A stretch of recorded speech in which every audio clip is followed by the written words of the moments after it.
most likely in the coming decades or coming years, environment is going to be the center of everything. Um, till now, basically, this word environment was supposed to be in the center of everything, development of society or GDP or whatever it is, the parameters that we use to measure our improvement or measure our development. But most of the time it was on the sideline.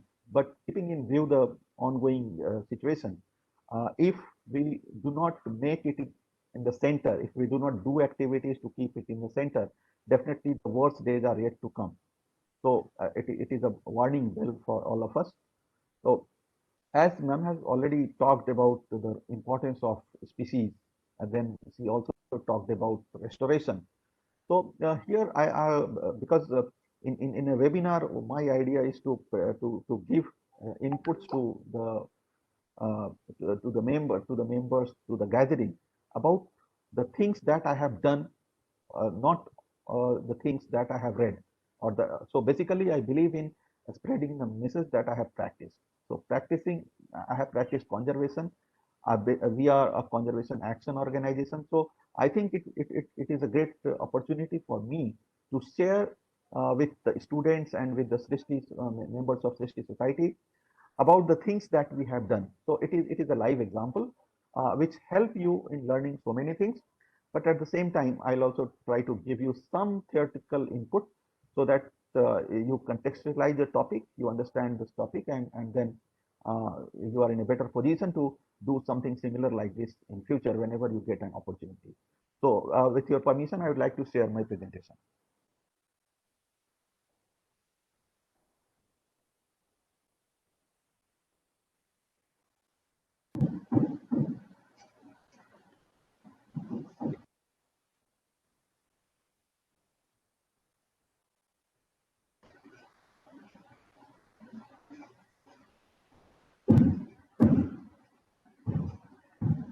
Mayankji, should we start? Yes, ma'am. Sir is sharing the screen. I'm sharing my screen. Yeah. Sir is not with us yet? Ma'am, sir is with us. Principal, sir. Yes, ma'am. Sir was Okay. with us. Okay. Yeah, I'm here very. Hello, madam. Oh, I'm good here very morning. much here. Yeah. Good morning, sir. Good morning. Good morning. Good morning, everybody.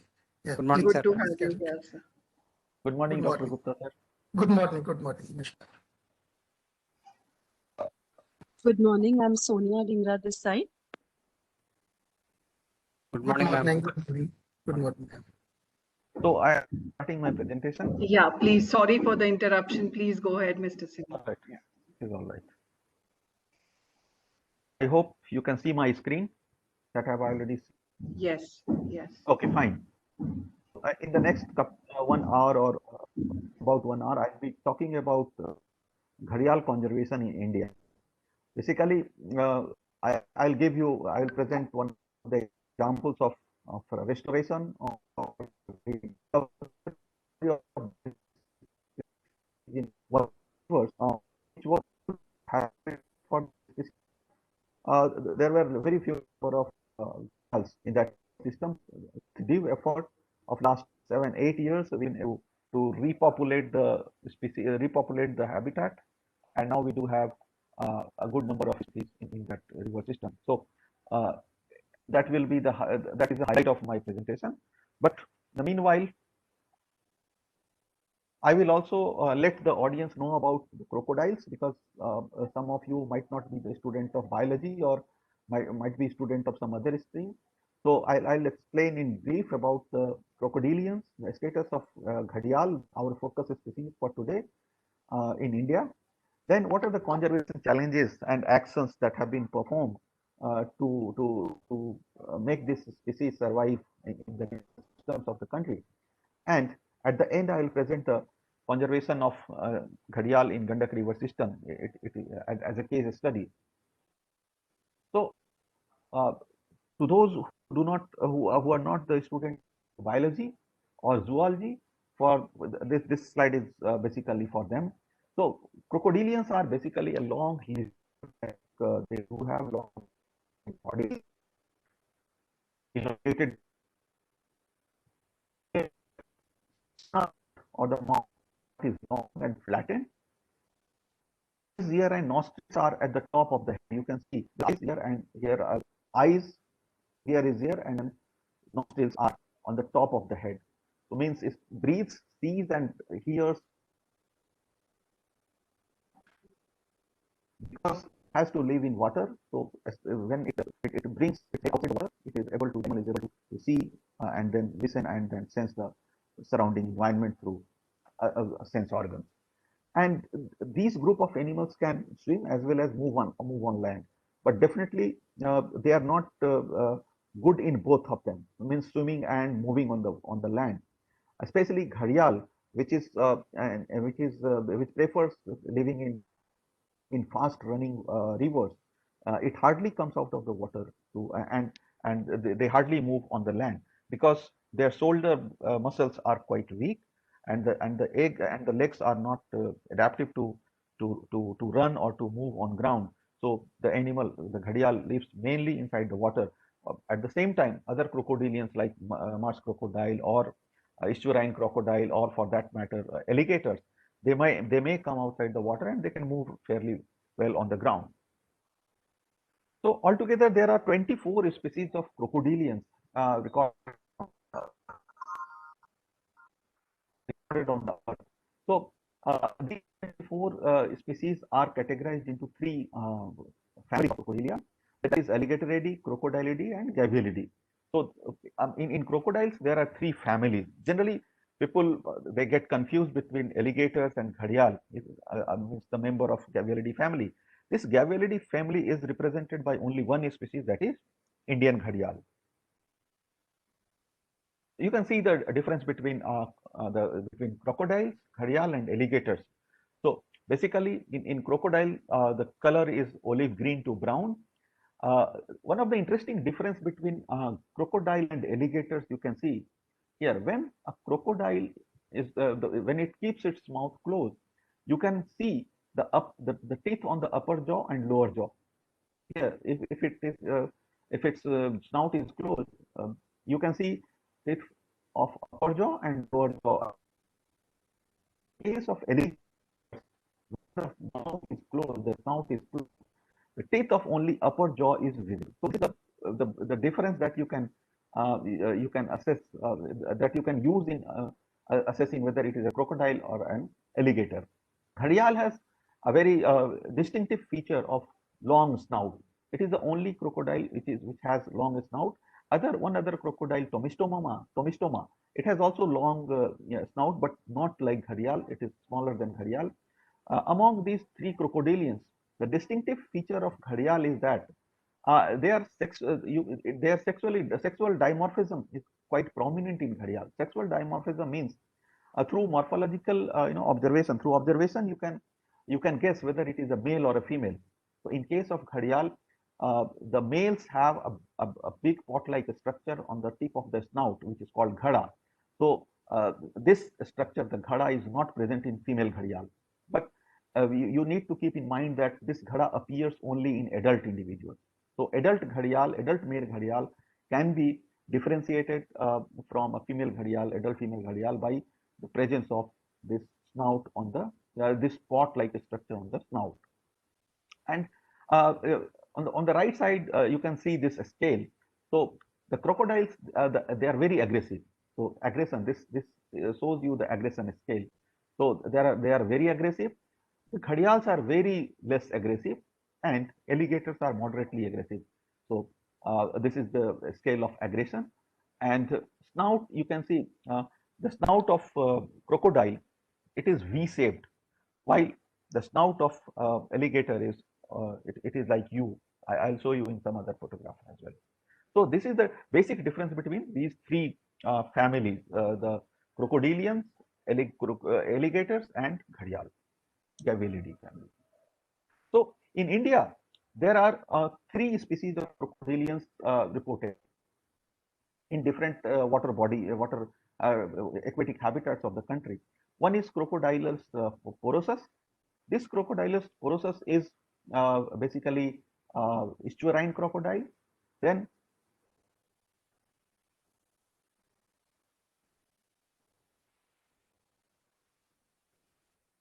Then the second species is Crocodylus palustris. Crocodylus palustris is freshwater crocodile. It is also called as marsh crocodile. It is also known as mugger.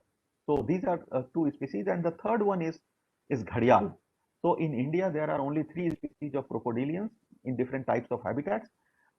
All other crocodiles are found in India. So here you can see we do have only the members of crocodiles and gavials, ghadials. We do not have any alligator species present in the water of our country. And these ghadials are very interestingly, they are endemic to the Indian subcontinent. You can see this this shade shows the historic distribution range of ghadial. So basically, it is found in the Ganges and Brahmaputra basin, Mahanadi basin, and Indus River system. So this is the distribution of ghadial. So ghadials are important in that way also because they are endemic to the Indian subcontinent, while other 2 species are found in other parts of the world as well. Here you can see this is saltwater crocodile or estuarine crocodile. You can see the shape of its snout. It is like V. This is freshwater crocodile. It is also a crocodile, but it lives in fresh water. So its snout is more, the arm of V is more spread than saltwater crocodile. And the third one is ghadial. When you look at any species of crocodilians, especially which are found in India, you will find these just on the back of the neck. These are called nuchal scales, nuchal scutes. So these are nuchal scutes. You can see here there are 6. Here you will find 6. In ghadial it is only 2. So based on these number of nuchal scutes and their arrangement on the body, generally you will differentiate between different species. And as far as distribution is concerned, the estuarine crocodile is found only along the east coast of our country. But ghadial but mugger, the freshwater crocodile, it is present all across the country, but minus the northern part of India. Ghadial, as I have already mentioned, that this species is found in the Ganges river system, Brahmaputra river system, and Mahanadi river system. This graph shows this photo shows the distribution range, historic distribution range of the species. Right now, the distribution has shrunk a lot, which I'll discuss in next slides. ये घड़ियाल और ये मगर जो है, मगर का आप अगर हैबिटेट देखोगे तो मगर जो है वो वैसे पानी में रहता है जहाँ पे वो शांत हो, पानी शांत हो। लेकिन घड़ियाल, जैसा मैं पहले ही बताया, घड़ियाल जो रनिंग वाटर होता है, फास्ट करंट वाले वाटर सिस्टम में रहता है, जैसे नदी में। तो ये है आपका मगर का हैबिटेट। आप देखिए ये मगर जो है, ये पानी जमा हुआ है, ये कैनाल है, ये रिवर का जो एरिया जहाँ पे कोई पानी में मूवमेंट नहीं है, वहां पे कोई फ्लो नहीं है, वहां पे जो मिड चैनल आइलैंड्स, इस तरह का जो आइलैंड निकल के जाता है, इसी के ऊपर जो है मगर या घड़ियाल या टर्टल्स जो है वो बैठ करके धूप सेकते हैं। ये क्रोकोडाइल जो है, इट इज रेप्टाइल, तो इनका जो ब्लड है, they are cold blooded animal, तो इनका जो बॉडी का टेम्परेचर जो है अपने से वो स्टैटिक रहता है, और इनको बाहर निकल करके इनको जो बॉडी का टेम्परेचर रेगुलेट करने के लिए इनको बाहर निकलना पड़ता है। इन्वायरमेंट से ये इंटरेक्ट करते हैं, यहाँ धूप लेते हैं तो बॉडी गर्म होता है, पानी में जाते हैं तो बॉडी जो है वो ठंडा होता है। हमारे जैसा नहीं है, हमारे बॉडी का टेम्परेचर जो है इन्वायरमेंट के साथ खुद ब खुद एडजस्ट हो जाता है। तो ये रिवर में मिलते हैं, कैनाल में भी आप देख सकते हैं, ये देखिए कैनाल में ये मगर जो है वो बैठा हुआ है। इस तरह का स्वाम्पी एरिया जो है उसमें भी ये मगर मिलता है। और जो छोटे छोटे पॉन्ड होते हैं, खास करके फिशरी पॉन्ड, तो बहुत सारे जो नॉर्थ इंडिया में बहुत जगह पे इसको एक मीनस माना जाता है। मीनस इसलिए कि वो क्या करता है कि वो जो फिश का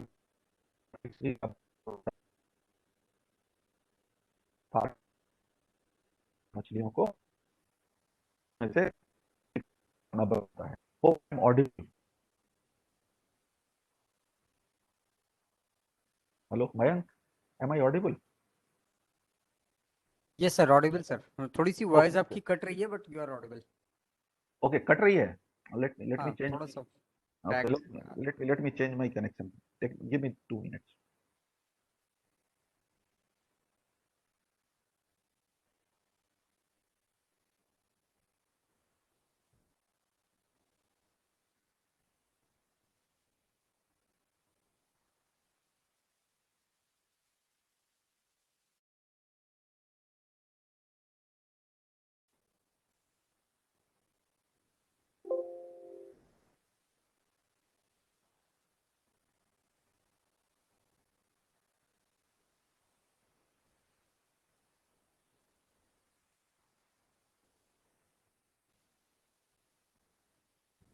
अभी ठीक है? जी जी सर। ठीक है। तो ये इस घड़िया मगर जो है, ये इस तरह का मगर जिसको मार्स क्रोकोडाइल या फ्रेश वाटर क्रोकोडाइल बोलते हैं, वो इस तरह के हैबिटेट में रहता है। लेकिन ये जो इस्टुराइन क्रोकोडाइल होता है, ये स्वाम्पी एरिया में, खास करके जो भारत इंडिया का वेस्टर्न कोस्ट है, ईस्टर्न कोस्ट में, और जो सुंदरबन डेल्टा है, डेल्टा रीजन में भी ये काफी मिलता है। ये फोटोग्राफ जो है ये डेल्टा रीजन का है। जो स्टूडेंट्स है वो देख सकते हैं, ये निमेटोफोर जो मैंग्रोव वेजिटेशन है, उसका ये निमेटोफोर यहाँ पे निकला हुआ है, जो कि बाहर निकल करके ऊपर से एयर लेता है और अपना ऑक्सीजन लेने का काम करता है। तो ये जो स्टोराइन क्रोकोडाइल है वो इंडिया के ईस्टर्न कोस्ट पे ज्यादा मिलता है, और ये इस तरह के हैबिटेट में मिलता है जहां पानी जो है थोड़ा सॉल्टी हो। लेकिन घड़ियाल जो है, घड़ियाल मुख्य तौर से जो नदियां होती हैं, नदियों में मिलता है, और नदी बड़ी ये साफ पानी वाली नदी को ही प्रेफर करता है। इसका मतलब कि अगर घड़ियाल की नदी है तो ये उस नदी की स्वच्छता को दर्शाता है कि पानी वहां का साफ रहेगा तभी वो उसमें रहेगा। और घड़ियाल को ऐसे जगह चाहिए, ऐसी नदी चाहिए जिसमें पानी का करंट जो है, नदी का जो करंट है, नदी का जो धार है वो काफी तेज हो, और बीच बीच में जो है वो डीप पूल्स हो, 8-6 मीटर 7 मीटर 8 मीटर गहरा पानी हो। वहां पे ये अपना, चूंकि इसको टेम्परेचर मेंटेन करना होता है, इसलिए वो जब टेम्परेचर, पानी का टेम्परेचर ज्यादा होता है तो वो डीप पूल में चला जाता है, और पानी का टेम्परेचर उसको जब उसके हिसाब से जब ठीक हो गया तो वो बाहर निकल करके धूप सेकता है। एक चीज बता दें कि जब भी इस घड़ियाल या मगर या स्टोराइन क्रोकोडाइल को देखना है, आप अगर कहीं भी घूमने जाते हो, भीतरकनिका जाते हो, या आप सुंदरबन जाते हो जहां आपको स्टोराइन क्रोकोडाइल दिखेगा, या आप घड़ियाल देखने जाते हो चंबल में या गंडक नदी में, तो आप विंटर के समय जाइए, क्योंकि विंटर के समय ये थर्मो रेगुलेशन के लिए, जैसे ही सुबह 10 बजे 8 बजे 9 बजे से धूप निकलना शुरू होता है, घड़ियाल और मगर या जो स्टोराइन क्रोकोडाइल है वो धूप सेकने के लिए ऐसे नदी के बीच में या किनारे में जहां बालू हो या मिट्टी हो, वहां पर ये सब रेप्टाइल जो है वो निकलते हैं। तो अगर कहीं किसी स्टूडेंट को घूमने जाना हो, देखने जाना हो, तो सबसे बढ़िया मौसम जो होता है वो विंटर का होता है। विंटर में आप जाकर के इनको बहुत आराम से देख सकते हैं। घड़ियाल के हैबिटेट का एक और कैरेक्टरिस्टिक इंपॉर्टेंट ये होता है कि घड़ियाल उसी जगह पे रहता है, उन्हीं जगहों पे को प्रेफर करता है जहां पे हाई सैंड बैंक हो। यहाँ पे आप देख सकते हो ये गंडक रिवर का ये सैंड बैंक है, ये काफी ऊंचा बैंक है एक एक नदी के किनारे। तो घड़ियाल जहां, अगर नदी में सिर्फ तेज धार वाली पानी है, तेज धार वाली नदी है, साफ नदी है, लेकिन अगर वहां पे सैंड बैंक नहीं है तो घड़ियाल वैसे जगह में, वैसी नदियों में नहीं रहता है।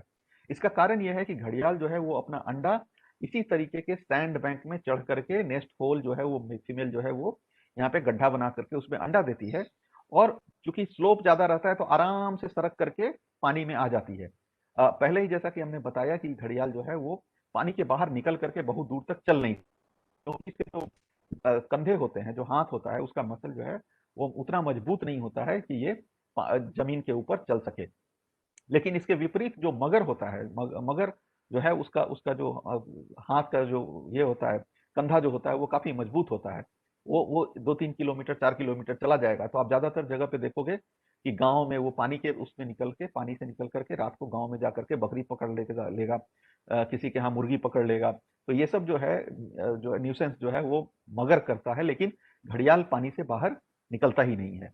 और घड़ियाल को ऐसे हाई सैंड बैंक वाले जगह जो है वो पसंद है।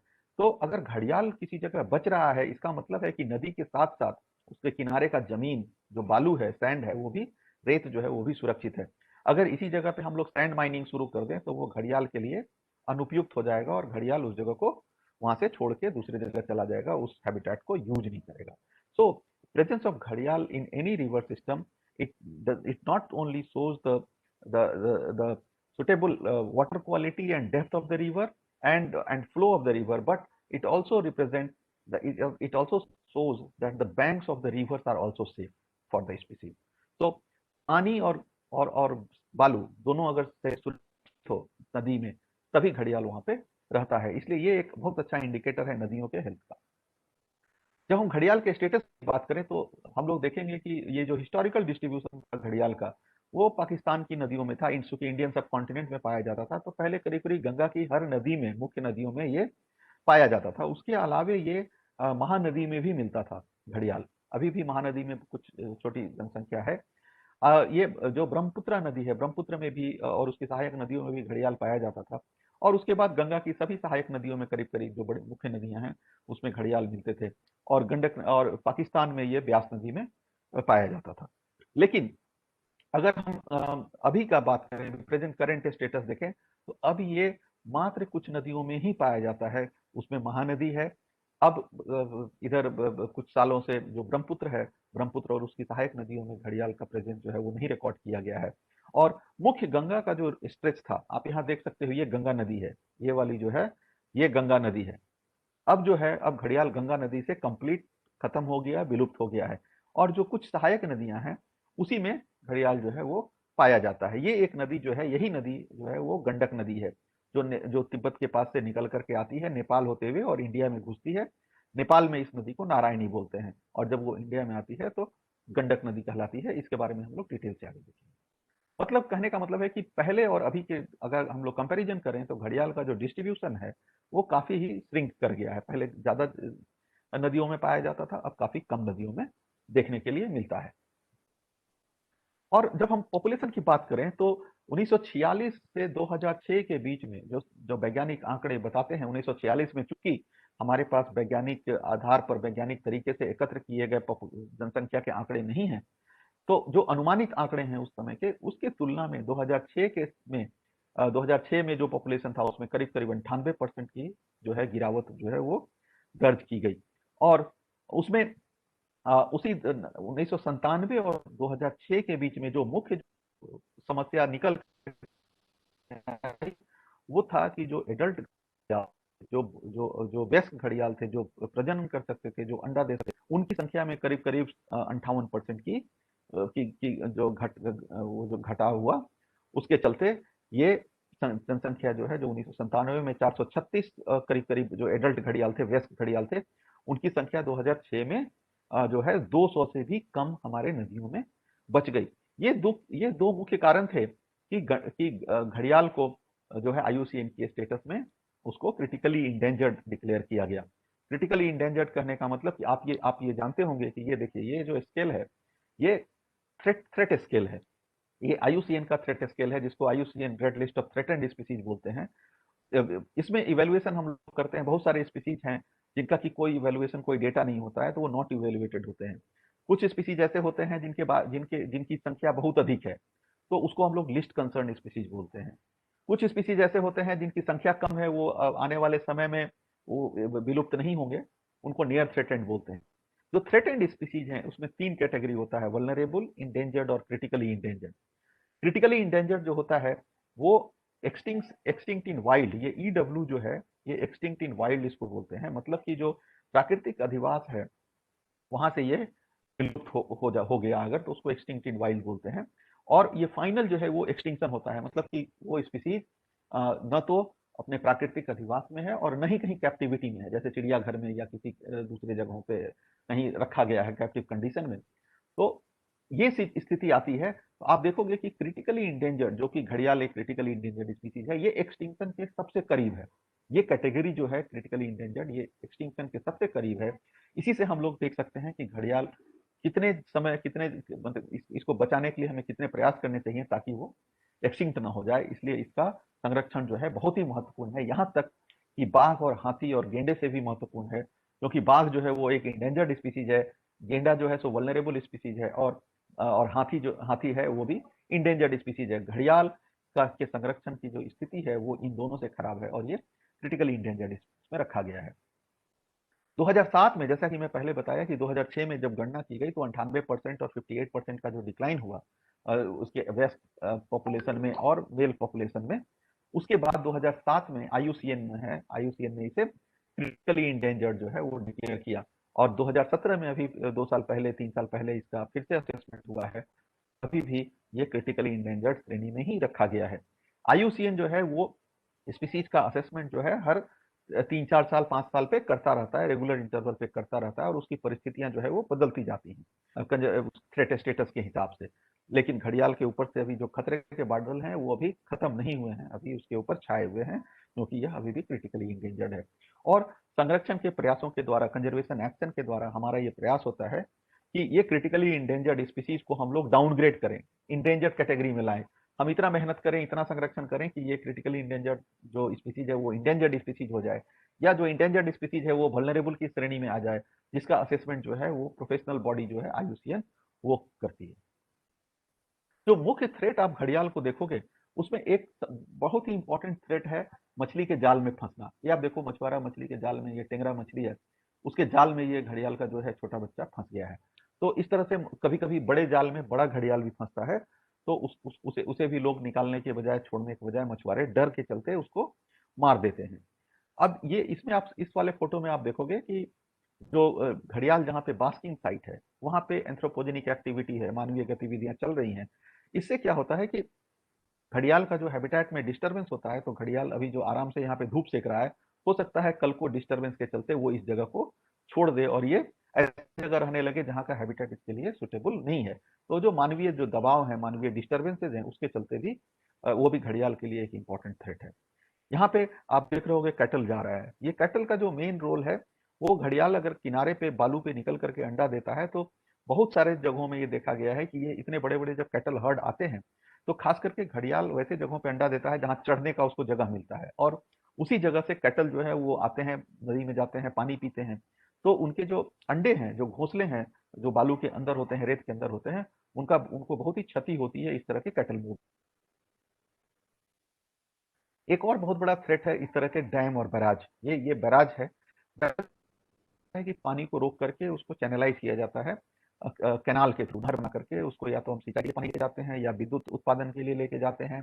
तो ये जो पानी हम लोग रोक देते हैं बैराज से, तो जो नीचे अगर घड़ियाल का हैबिटेट है तो उसको पानी मिलता नहीं है, पानी नदी में कम हो जाता है। और दूसरा इसका जो कुप्रभाव ये होता है कि अगर हम इस पानी को रिलीज करते हैं, तो एक साथ अगर ज्यादा पानी रिलीज करते हैं तो डाउन स्ट्रीम में जो किनारे किनारे जो है नदी का जो किनारा है वो वहां पे बहुत तेज इरोजन होता है, बहुत ज्यादा इरोजन होता है, और जो सैंड बैंक है, सैंड बैंक कट जाते हैं। जो मिड चैनल आइलैंड है जिसपे घड़ियाल या मगर या टर्टल्स जो है उस पे बास्किंग करते हैं, वो सब आइलैंड डूब जाते हैं। तो वो सब एरिया जो है वो घड़ियाल के लिए अनसुटेबल हो जाता है। तो ये एक मेजर थ्रेट है। उससे भी बड़ा एक थ्रेट जो है वो ये है किनारे से सैंड माइनिंग। आप देखो यहाँ पे ये सैंड माइनिंग हो रहा है, यहाँ यहाँ पे भी लोग सैंड माइनिंग कर रहे हैं। तो सैंड माइनिंग एक बहुत बड़ा थ्रेट है, क्योंकि जहाँ से सैंड माइनिंग होता है उस सैंड का जो सैंडी बैंक है वो घड़ियाल के लिए जरूरी है, क्योंकि वो वहां पे अंडे देते हैं। अंडा अगर देने का जगह उनके लिए नहीं रहेगा तो उस पॉपुलेशन के रहने का कोई हमारे लिए मतलब नहीं है। उसी प्रकार यहाँ जो है ये लोग जो है अपना नाव का मूवमेंट कर रहे हैं, नाव लेके जाते हैं, तो हम इनको रोक नहीं सकते हैं, लेकिन हम इनको जरूर ये समझा सकते हैं कि जो घड़ियाल का बास्किंग साइट है उसको आप डिस्टर्ब नहीं करें, आप दूसरे तरफ से चले जाएं, तो घड़ियाल भी सुरक्षित रहेगा और आप भी सुरक्षित रहेंगे। नहीं तो जहाँ घड़ियाल का बास्किंग साइट होता है वहां अगर इस तरह की गतिविधि होती है तो घड़ियाल उस जगह को छोड़ के चला जाता है दूसरी जगह, जो अधिवास हो सकता है उसके लिए सुटेबल नहीं हो। इस फोटो में आप देख सकते हैं फिशिंग हो रहा है। फिशिंग जो है वो भी एक इंपॉर्टेंट थ्रेट है घड़ियाल के लिए, की थ्रेट है, क्योंकि फिशिंग दो तरीके से थ्रेट है। एक तो कभी कभी इस फिशिंग नेट में घड़ियाल फंस जाते हैं, तो उसको उसके बाद मछुआरे उसको मार देते हैं या निकाल देते हैं या फेंक देते हैं। इससे ज्यादा अगर आप फिशिंग करोगे तो घड़ियाल, जैसा कि मैं पहले बताना भूल गया, घड़ियाल जो है फिश ईटिंग क्रोकोडाइल है। इसका जो मुख्य भोजन है वो मछली है, तो उसको मछली के ऊपर आश्रित रहना है। और जब किसी भी रिवर में या वैसे रिवर में जहाँ घड़ियाल रहता है अगर ओवर फिशिंग होगा तो उसके लिए खाने की कमी हो जाएगी, जिसके चलते वो अधिवास जो है उसके लिए सुटेबल नहीं रहेगा। तो these are the key threat. पहले अंडों की चोरी भी होती थी, लोग घड़ियाल के अंडे चुरा लेते थे खाने के लिए, जो आदिवासी या नदी के किनारे मछुआरा लोग हैं वो लोग। उसके बाद कभी कभी इसका हंटिंग भी होता था इसके चमड़े के लिए, लेकिन अब तो इनकी संख्या ही इतनी कम हो गई कि ये सब जो है कोई मायने ही नहीं रखता। अब यहाँ पे आप देखो कि ये घड़ियाल जो है ये इसके मुंह में जो है ये जाल फंसा हुआ है, ये गंडक नदी का ही है। ये जाल कहाँ से फंसा? ये मछली मारने का जाल है। ये नदी में मछुआरे के जाल में मछली फंसी होगी, उसको ये भाई साहब चुराने गए होंगे खाने के लिए, तो इसमें ये जाल में फंस गए और उसके बाद वो छुड़ाने के चक्कर में इसका जो पूरा स्नाउट है वो पूरे इसमें जाल लग गया। कभी कभी तो क्या होता है कि हम लोग इस पे इस तरह का कोई केस मिलता है तो हम लोग मॉनिटर करते हैं। कभी कभी ये इतना जाल मजबूत नहीं होता है तो ये घड़ियाल जो है उसको तोड़ करके निकाल लेता है 1 2 दिन 3 दिन में। लेकिन कभी कभी जो है इसके लिए ऑपरेशन, रेस्क्यू ऑपरेशन करके इसको काट के निकालना पड़ता है। अभी 2-3 साल पहले सोन नदी में एक ऐसे ही बड़े घड़ियाल के मुंह में ऐसे ही जाल फंस गया था, और वो करीब करीब 1 महीने से ऊपर वो फंसा हुआ था। मछुआरे लोग देख रहे थे, वन विभाग के कर्मचारी देख रहे थे। उसके बाद चूंकि वो बड़ा नर घड़ियाल था तो उसको रेस्क्यू करना भी आसान नहीं था। उसके बाद वो चंबल नदी में काम करने वाली जो टर्टल सर्वाइवल अलायंस की टीम है, वो लोग वहां पे गए, एक्सपर्ट लोग और मछुआरे लोग, तो पकड़ करके उसके जाल को हटाया गया। तो ये मछली के खाने के चक्कर में, या मछुआरे जब निकालते हैं तो ये उसके मुंह में जाल फंस जाता है, और इसके चलते ये अगर खाना नहीं खाएगा कुछ दिनों तक तो इससे इसकी मौत भी हो सकती है।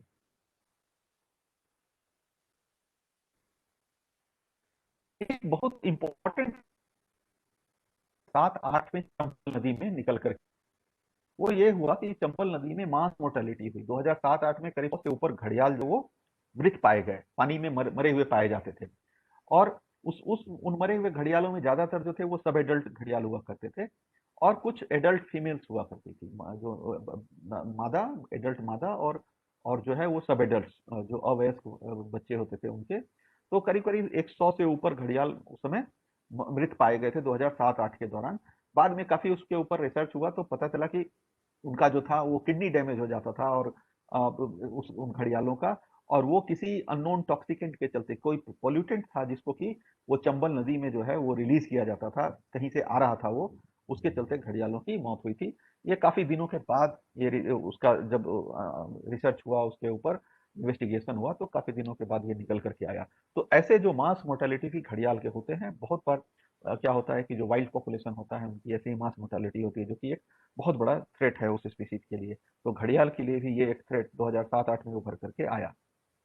अब हम लोग थोड़ा बात कर लें कि कंजर्वेशन मेजर्स क्या लिए गए इंडिया में। अब मुख्य तौर से भारत में कंजर्वेशन का जो घड़ियाल का जो कंजर्वेशन है, स्टार्टेड इन अर्ली 1970s, 70-72 के समय, 72-73 के समय से शुरू किया गया, जब उनकी संख्या में गिरावट दर्ज की गई उस समय। तो इसके लिए सबसे पहले जो है वो प्रोटेक्टेड एरियाज बनाए गए। प्रोटेक्टेड एरिया मतलब संरक्षित क्षेत्र बनाए गए घड़ियालों के लिए खास करके, या बहुत सारे संरक्षित क्षेत्र ऐसे भी थे जिसमें घड़ियाल के साथ साथ दूसरे वन्य प्राणी का भी संरक्षण हो रहा था। जैसे चंबल नेशनल सेंचुरी है, चंबल नेशनल सेंचुरी जो है इसको बनाया ही गया घड़ियाल संरक्षण के लिए। ये उत्तर प्रदेश, मध्य प्रदेश और राजस्थान, 3 राज्यों के बाउंड्री से होकर के, बॉर्डर से बहती है। करीब करीब 420-21 किलोमीटर लंबाई में जो चंबल नदी है, उस पर चंबल नेशनल सेंचुरी डिक्लेयर किया गया है। अभी इंडिया में सबसे ज्यादा अगर घड़ियाल हैं तो इसी चंबल नेशनल सेंचुरी में है। करीब करीब 1600 से 1800 के बीच में जो घड़ियाल हैं वो यहाँ पाए जाते हैं। कतर्निया घाट वाइल्ड लाइफ सेंचुरी है उत्तर प्रदेश में। यहाँ पे भी घड़ियाल का एक आप देख सकते हो, ये कतर्निया घाट है, जहाँ इनका इनका स्लोगन है, बहुत अट्रैक्टिव स्लोगन है, वेयर रेयर इज कॉमन। यहाँ इंटरेस्टिंग चीज क्या है, जो बहुत सारे रेयर स्पीसीज है, गैंजेटिक डॉल्फिन है, घड़ियाल है, और भी वल्चर्स हैं, और भी जो स्पीसीज जो दूसरे जगह बहुत रेयर होते हैं, वो कतर्निया घाट में कॉमन है। तो इनका जो टैग लाइन है कतर्निया घाट का, which is very interesting, very attractive, it is where rare is common. तो आप यहाँ देख सकते हो घड़ियाल जो है कतर्निया घाट में एक जो वाइल्ड लाइफ सेंचुरी है वहां पे मिलता है। उसी प्रकार महानदी में एक सेंचुरी बनाया गया, सतकोसिया गॉर्ज सेंचुरी। ये मुख्य रूप से सतकोसिया जो फॉरेस्ट एरिया है उसमें है, गॉर्ज है एक, वहां पे बनाया गया, और यहाँ पे भी घड़ियाल जो है वो पाए जाते हैं। इसके अलावा सोन घड़ियाल सेंचुरी, केन घड़ियाल सेंचुरी जो है वो मध्य प्रदेश में वहां पे बनाया गया, और जबकि केन घड़ियाल सेंचुरी जो है वो खजुराहो के पास है, यहाँ पे उतना ज्यादा भी घड़ियाल यहाँ पे नहीं मिलते हैं। बट इन सोन घड़ियाल sanctuary till last year there were about 20 gharials present in the river system. उसके बाद एक मेजर एक्शन जो था, that was conservation breeding and release programme. इसमें क्या करते थे, 1975-76 के समय ये कंजर्वेशन ब्रीडिंग सेंटर बनाया गया। तीन सेंटर बनाया गया था। एक कुकरैल में था, ये कुकरैल उत्तर प्रदेश में आप देख सकते हो, लखनऊ में। दूसरा है देवरी में, ये मुरैना के पास है। और तीसरा टिकरपाड़ा, वो वहां पे आपका सतकोसिया गॉर्ज सेंचुरी में, सतकोसिया गॉर्ज सेंचुरी जो है वहां पे बनाया गया। तो 3 जगह पे जो है घड़ियाल के अंडों को, बाहर से अंडों को लाया जाता था, जो नेचुरल हैबिटेट से अंडे को कलेक्ट करके, और वहां पे कैप्टिविटी में उसको अंडे को हैचिंग कराया जाता है, और उसके बाद जो बच्चे निकलते हैं उनको, बच्चों को पाल करके बड़ा किया जाता है। और चूंकि ये इसलिए किया जाता है कि नेचर में अगर घड़ियाल के बच्चे जो होते हैं वो जल्दी इनका प्रीडेशन हो जाता है। कोई चिड़िया उनको, जो रैप्टर्स या बाज उस तरह के जीव जो हैं वो खा जाते हैं, या कोई दूसरे जो जो पक्षी हैं, बड़े चिड़िया, बड़े पक्षी हैं वो खा जाते हैं, या कोई जानवर खा सकता है। तो इन इन रियरिंग सेंटर में इनको अंडे को रखा जाता है, अंडे को इंक्यूबेट कराते हैं, अंडे से बच्चा निकलता है, उस बच्चे को अवयस्क होने तक, सब एडल्ट होने की स्थिति तक उसको वहां रखा जाता है। उसके बाद उसको नदी में रिलीज कर दिया जाता है, जो उनका नेचुरल हैबिटेट होता है वहां पे उनको रिलीज करते हैं। अभी तक इंडिया में करीब करीब 6,000 से ज्यादा घड़ियाल जो है इस तरीके से रिलीज किए गए हैं, जिनका कि जो कि बच्चे निकले घर सेंटर पे, और उसके बाद उनको मेन रिवर सिस्टम में रिलीज किया गया। आप ये देख सकते हो रिलीज का फोटो। ये जो फोटो आप देख रहे हो, ये है घाघरा नदी का, जो टर्टल सर्वाइवल अलायंस और उत्तर प्रदेश फॉरेस्ट डिपार्टमेंट ने इसको रिलीज किया था। ये बच्चे जो है ये बच्चा जो है कुकरेल में पैदा हुआ था।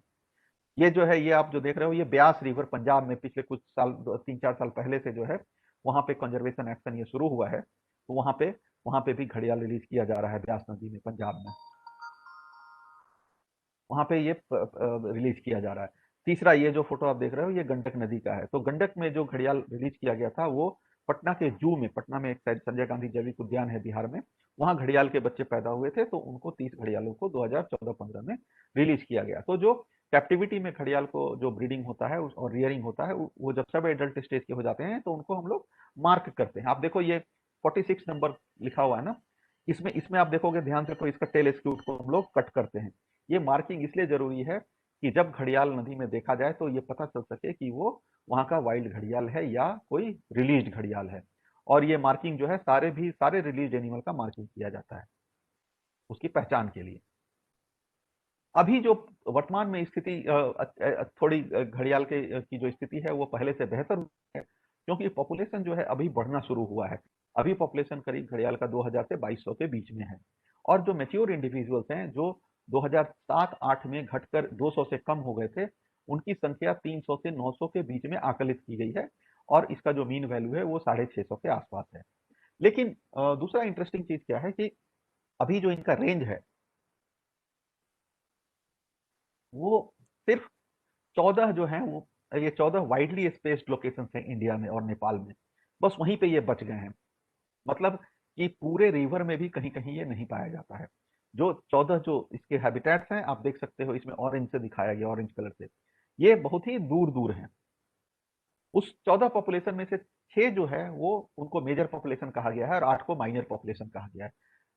8 ये जो मेजर पॉपुलेशन है, इन 6 मेजर पॉपुलेशन में घड़ियाल की जो संख्या है वो 100 से ज्यादा है। अर्थात 8 ऐसी जगह हैं, 8 ऐसे हैबिटेट हैं जहां घड़ियाल 100 से भी कम बचे हुए हैं। और अभी वर्तमान में जो घड़ियाल की जो ब्रीडिंग हो रही है, जो बच्चे हो रहे हैं, सिर्फ 6 नदियों में हो रहे हैं। अभी एक जो है वो बबई में नदी में एक रिकॉर्ड किया गया है, और अभी रिसेंटली, अब काफी दिनों के बाद, करीब 15-20 साल के बाद, वो महानदी में भी घड़ियाल के बच्चे दिखाई दिए हैं। तो ये फिगर जो है ये 8 का हो जाता है। तो ये ब्रीडिंग जो है उसका बहुत ही कम जगहों पे हो रहा है, और recent years it has got extinct from Bhutan, Myanmar and Pakistan. ये पहले भूटान, म्यांमार, और भूटान में मानस और उसके दूसरे सिस्टम में, दूसरे रिवर सिस्टम में मिलता था, म्यांमार में मिलता था, और पाकिस्तान के उसमें ब्यास में मिलता था। अभी सब जगह से जो है वो इंडस में मिलता था, सॉरी, उसमें सभी जगह से ये एक्सटिंक्ट कर गए हैं, वहां से वो विलुप्त हो गए हैं। अब हम लोग घड़ियाल जो गंडक रिवर में कंजर्वेशन की बात हम लोग कर रहे हैं, उसको हम लोग देखते हैं कि घड़ियाल में क्या कंजर्वेशन एक्शन किया गया घड़ियाल संरक्षण के लिए गंडक नदी में। आप आप देखोगे कि गंडक जो था वो ये है गंडक का लोकेशन, आप देख सकते हैं। ये अगर आप मैप देखेंगे तो ये बिहार का मैप है। बिहार के जो इंडिया नेपाल बॉर्डर है, ये इंडिया नेपाल बॉर्डर पे एक बैराज बना हुआ है यहाँ पे। यहीं से गंडक जो है वो इंडिया में इंटर करती है। आप ये देख सकते हैं, ये जो बैराज है ये इंडिया नेपाल बॉर्डर पे बना हुआ है, और इस रिवर का जो मिड चैनल है वो ये आप देखिए यहाँ तक, ये जो लाइन दिख रही है ये नेपाल है, ये इसके ऊपर का एरिया नेपाल है पूरा। तो इस मिड चैनल का के जो पार्ट का जो एरिया है वो जो है वो नेपाल है। ये जो पहाड़ आप देख रहे हो इस फोटो में राइट साइड में, ये नेपाल में पहाड़ है और ये इंडिया में पहाड़ है। तो गंडक नदी, और यहाँ पे एक बैराज बनाया गया है, तो ये गंडक नदी वहां से बहती है, और ये आकर के गंगा नदी की में आकर के पटना के ऑपोजिट, बिहार का जो कैपिटल है पटना, उसके ऑपोजिट आकर के उसमें मिल जाती है। ये करीब करीब 320 से 325 किलोमीटर का ये स्ट्रेच है, रिवर स्ट्रेच है। आप इसमें जब मैप देखोगे तो आप देखोगे कि काफी ब्रेडेड चैनल है। देखो यहाँ पे 2 चैनल है, यहाँ पे 2 चैनल है, है ना? अरे नदी जो है हरदम दूसरे दूसरे कई धाराओं में बट जाती है, और शायद यही जो ब्रीडिंग है, जो रिवर के चैनल का जो ब्रीडिंग या छोटे छोटे उसमें बटना है, जो दूसरे एक से ज्यादा चैनल में बटना है, यही एक वरदान है घड़ियाल के लिए और दूसरे वन्य जीवों के लिए, जो जो एक्वेटिक वाइल्ड लाइफ है, जो इस नदी सिस्टम में रहते हैं। इसमें गंगा की डॉल्फिन है, कई तरह के कछुए हैं, करीब 50 स्पीसीज की पक्षियां यहाँ मिलती हैं, उसमें कुछ माइग्रेटरी भी हैं। इसके अलावा जो किनारे घास के मैदान है, उसमें हॉग डियर है, उसमें टाइगर भी रहता है। तो ये जो ब्रेडेड चैनल है वहां पर उसके चलते, और दूसरा ये है कि जो नदी है इसके चलते इरोजन बहुत होता है। आप देखो जितना पीला पीला पीला दिख रहा है ये लैंड यूज में, ये एरिया एग्रीकल्चर लैंड है। तो नदी जो है हरदम इरोजन करते रहती है, नदी शिफ्ट होती है 2 किलोमीटर 3 किलोमीटर हर साल। तो इसके चलते नदी के किनारे जो गांव हैं वो बहुत कम बसे हुए हैं। तो नदी के किनारे कम गांव होने के चलते वहां पे मानवीय दबाव जो है वो रिवर के ऊपर कम है। इसी का नतीजा है कि घड़ियाल यहाँ पे पाए जाते हैं। और ये अगर हम लोग देखें तो देश की अगर पांच अगर सबसे नदियों का नाम ले जिसमें पोल्यूशन कम है, तो उसमें एक गंडक नदी का नाम जरूर होगा, क्योंकि गंडक के किनारे कोई इंडस्ट्री नहीं है, और दूसरा गंडक के किनारे कोई भी बड़ा टाउन नहीं है। इसके चलते ये जो नदी है वो साफ सुथरी बची हुई है। और एक इंटरेस्टिंग बात यह है कि ये जब नदी नेपाल से आती है तो उसको नेपाल में नारायणी कहते हैं। और जब इंडिया में जब हम हेड स्टार्टिंग शुरू किया गया था, हेड स्टार्टिंग का मतलब होता है कि अंडों से बच्चा निकाल करके उसको रिलीज करना। तो जो हेड स्टार्टिंग के लिए पहली बार जो अंडे चाहिए थे वो उसी नेपाल की नारायणी नदी से लेकर के ले जाए गए थे, क्योंकि बैराज के ऊपर जो नदी है उसमें घड़ियाल पाए जाते थे, और वहां जो अंडे देती थी घड़ियाल वहीं से निकाल करके 1975-76 में वहां से कुछ अंडे को ले जा करके और चंबल के सेंटर में और टिकरपाड़ा में उसको इंक्यूबेट कराया गया था। तो जो भारत में जो घड़ियाल दूसरे जगह गए रिलीज प्रोग्राम के तहत, वो उनका जो ओरिजिन है वो यहीं का है, गंडक नारायणी रिवर सिस्टम का है। गंडक के घड़ियाल के बारे में बहुत सारे किताबों में लिखा गया था, लेकिन इसकी जो इसकी रिसर्च नहीं किया। कम से कम 2010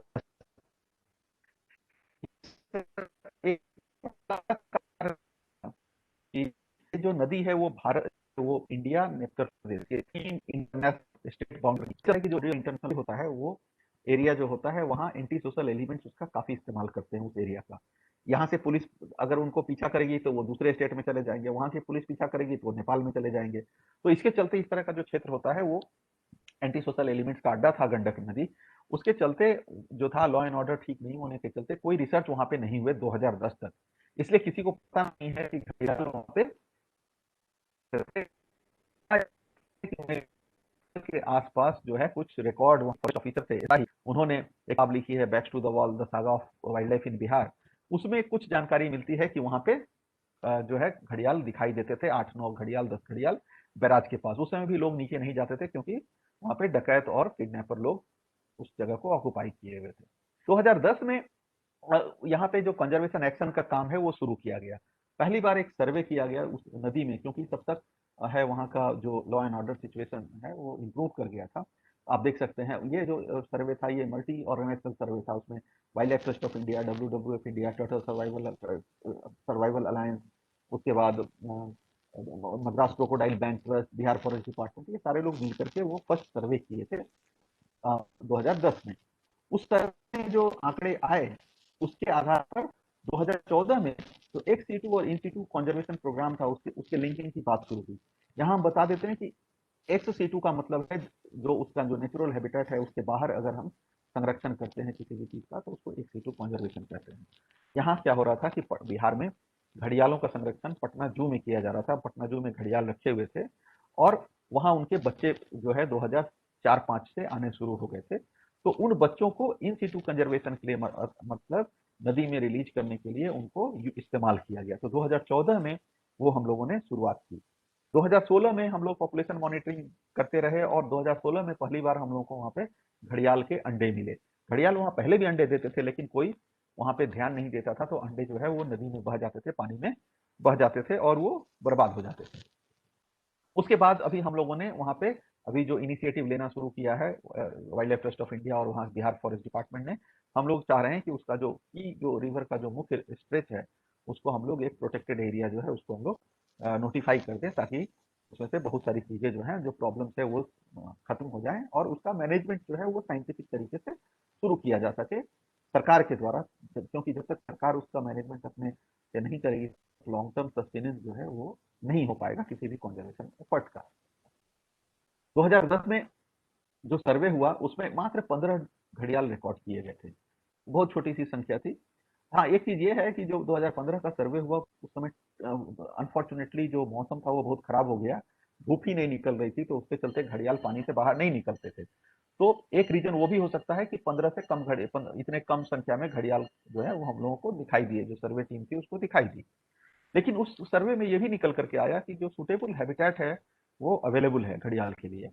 और उस सर्वे के में ये रिकमेंड किया गया कि इसमें जो पॉपुलेशन है 15 या 20 इंडिविजुअल्स का, उसको हम लोगों को मजबूत करने की जरूरत है, और उसके लिए हमको बाहर से लाके उसमें घड़ियाल छोड़ने की जरूरत है, क्योंकि किसी भी जगह पे जो स्मॉल पॉपुलेशन होता है, छोटा पॉपुलेशन होता है किसी भी स्पीसीज का, तो वो लॉन्ग टर्म सर्वाइव नहीं कर सकता है जब तक कि वो कम से कम 100-125 एनिमल नहीं हो वहां पे।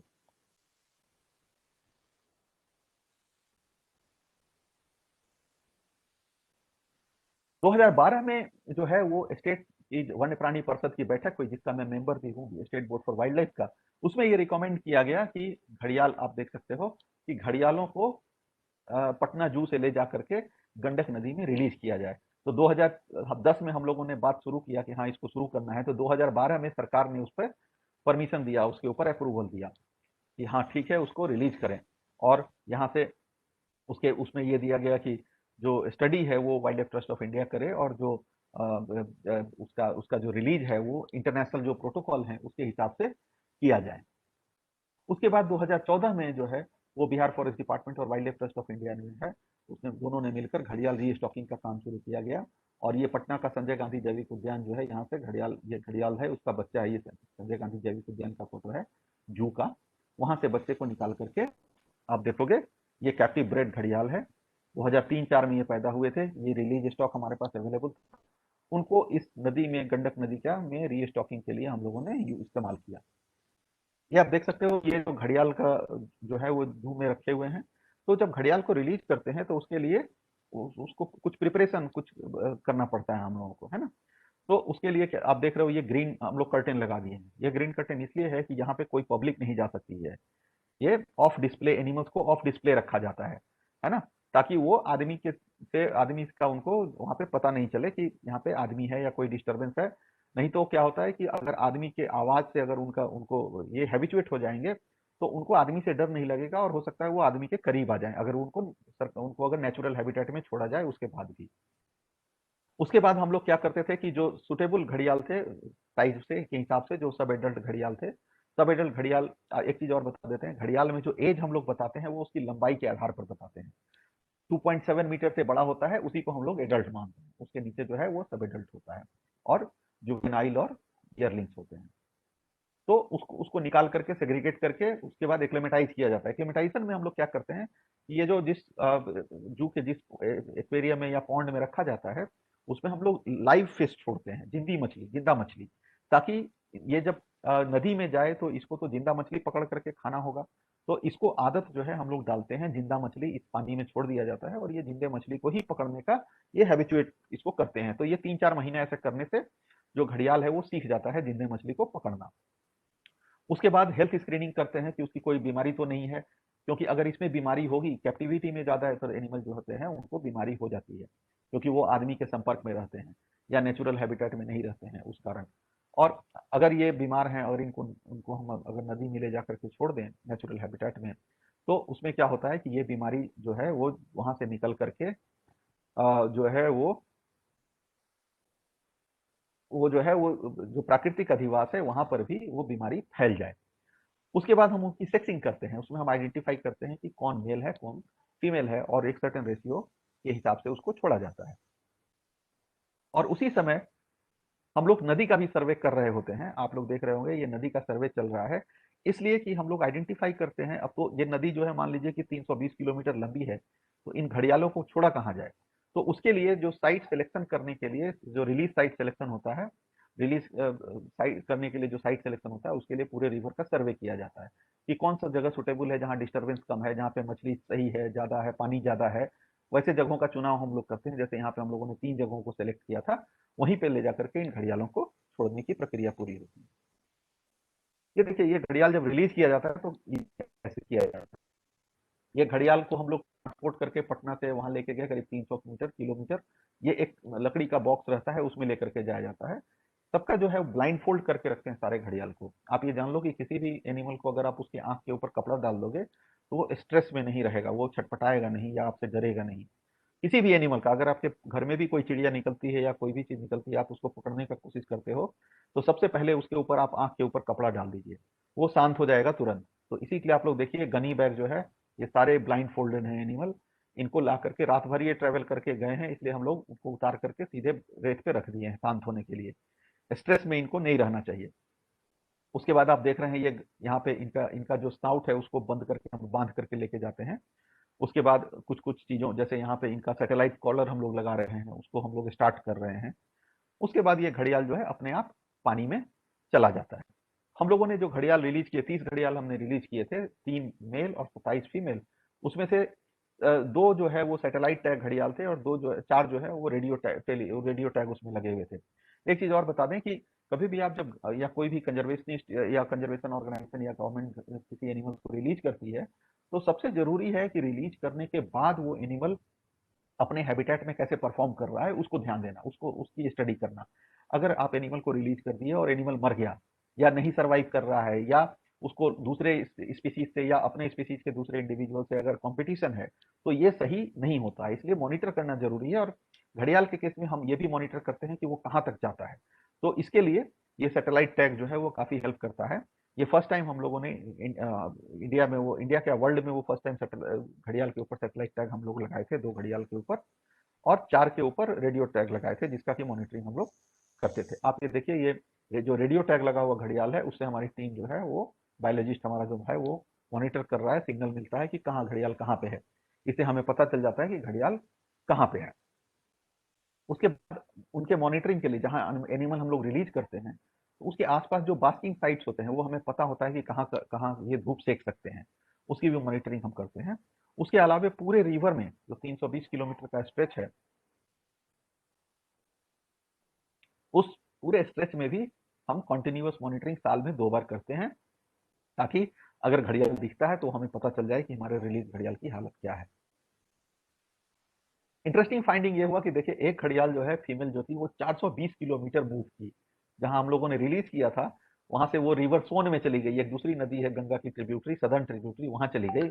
और ये पता तभी चल पाया जब अगर ये पता नहीं चल पाता अगर हम उसके ऊपर सैटेलाइट टैग नहीं लगाते तो वो 420 किलोमीटर गई। एक घड़ियाल जो है वो, जनरली ये माना जाता है कि घड़ियाल जो है वो बैराज जो है वो नहीं क्रॉस कर सकता है, लेकिन हम लोगों ने देखा कि एक घड़ियाल जो हमारा रिलीज घड़ियाल, वो बैराज को भी क्रॉस कर गया। इंडिया नेपाल बॉर्डर पे जो बना हुआ है, और वो जो रिलीज साइट था उसके अपस्ट्रीम चला गया।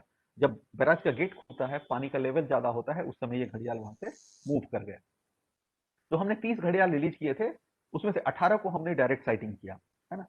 इसका मतलब ये नहीं है कि 12 एनिमल जो है वो मर गए, या 12 एनिमल उसमें से हो सकता है कि मरे भी हो सकता है कि डिटेक्ट भी नहीं हुए हों। तो वाइल्ड लाइफ के या नेचुरल पॉपुलेशन की जब हम लोग बात करते हैं, तो इसमें हमको ये जरूर ध्यान देना है, ये समझना चाहिए कि नेचर में जितने भी एनिमल हैं, या किसी छोटे हैबिटेट में या किसी इकोसिस्टम में कोई एनिमल है, तो एक साथ सारे एनिमल को हम काउंट, ना तो हम काउंट कर सकते हैं, ना हम सारे को देख सकते हैं। हो सकता है कि एनिमल वहां प्रेजेंट हो, लेकिन आप जिस समय गए आप उसको डिटेक्ट नहीं कर पाए, है ना। तो ये नॉन डिटेक्शन भी हो सकता है। इसलिए आप कभी भी, हम लोग अगर आप बोलते हैं कि किसी फलाने जगह पे जो है वो 200 कोई इंडिविजुअल है, तो वो सही नहीं है। 200 से कम भी हो सकता है, 200 से ज्यादा भी हो सकता है। एक घड़ियाल जो था वो करीब करीब 1000 किलोमीटर दूर गया, वो महानंदा नदी में गया। ये 1000 किलोमीटर गया, कैसे पता कैसे चला? ये घड़ियाल जो है वो रेडियो टैग्ड नहीं था, ना ही इसमें सैटेलाइट कॉलर लगाया हुआ था। ये घड़ियाल हम लोग एक बांग्ला न्यूज़पेपर में, ये महानंदा नदी जो है ये बिहार और बंगाल का बॉर्डर फॉर्म करती है। तो वहां पे एक बांग्ला न्यूज़पेपर में, सोशल मीडिया का फायदा यही होता है। एक बांग्ला न्यूज़पेपर में किसी ने पोस्ट किया, वहां के लोकल न्यूज़पेपर का कटिंग, जिसमें कि एक घड़ियाल का फोटो था। वो घड़ियाल, हम तो बांग्ला नहीं समझ रहे थे, लेकिन घड़ियाल का फोटो देख के हमको लगा कि वो जो है वो मार्क्ड इंडिविजुअल है, उसका जो टेल स्क्यूट है वो कटा हुआ है। हम लोग एक चीज और बता दें कि जनरली टेल स्क्यूट, जो उसका जो पैर होता है, जो पूंछ के ऊपर जो स्केल होता है, उसको हम लोग काट करके मार्किंग करते हैं। तो ये हम लोगों ने पाया कि जब उसके बाद हम लोगों ने अपने बायोलॉजिस्ट को वहां भेजा, तो बायोलॉजिस्ट जब वहां गया तो उस घड़ियाल को वहां फॉरेस्ट डिपार्टमेंट जो है वो पकड़ करके एक छोटा सा उनके पास फैसिलिटी है, वहां पे रखे हुए थे। तो वो जब हम लोग उसको देखे तो हम लोगों को पता चला कि अरे ये तो वही इंडिविजुअल है जो कि हमारे यहाँ रिलीज किया गया था। आप देखिए यही वो घड़ियाल है जो कि बैराज क्रॉस करके चला गया था। ये और यही घड़ियाल जो है वो लास्ट में महानंदा में पकड़ा गया था। ये 3 मई 2015 का फोटो है।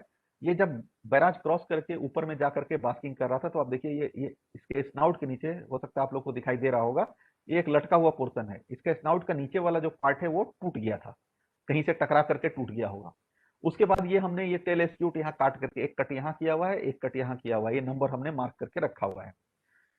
उसके बाद ये 11 दिन के बाद वो घड़ियाल फिर डाउन स्ट्रीम आ गया, बैराज के नीचे आ गया। तो आप देख सकते हैं कि जो नीचे लटका हुआ पोर्शन था ये टूट गया है, वो अलग हो गया। तो ये सेम घड़ियाल है और ये टेल एस्क्यूट कट मार्क सेम है। और ये घड़ियाल हम लोग यहाँ रिलीज किए थे, ये रिलीज साइट है।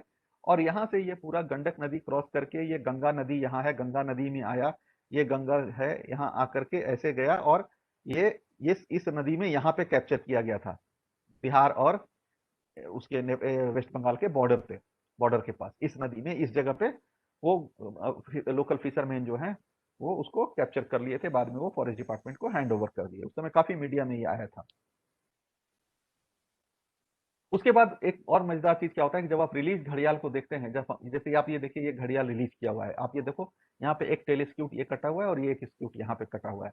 ये हमने मार्किंग किया था, हम देख लिए कि ये मेरा घड़ियाल है। और आप देखो कि जब रिलीज घड़ियाल ये कैप्टिव पूरे जिंदगी जो है ये कैप्टिविटी में रहा था और ये सब एडल्ट होने पर हम लोग इसको रिलीज किए थे। लेकिन ये एक वाइल्ड घड़ियाल के साथ बैठा हुआ है। देखो ये वाइल्ड घड़ियाल है, इसका कोई टेल स्क्यूट नहीं कटा हुआ, अर्थात ये वाइल्ड घड़ियाल है, इसके साथ बास्किंग कर रहा है एक जगह पे। इसका मतलब है कि ये भी घड़ियाल इतने दिन जू में रहने के बाद भी इसको पता है कि वैसे जगह को सेलेक्ट किया है जहाँ पे नेचुरल पॉपुलेशन, जो वाइल्ड पॉपुलेशन है वो वहां पे रह रही है।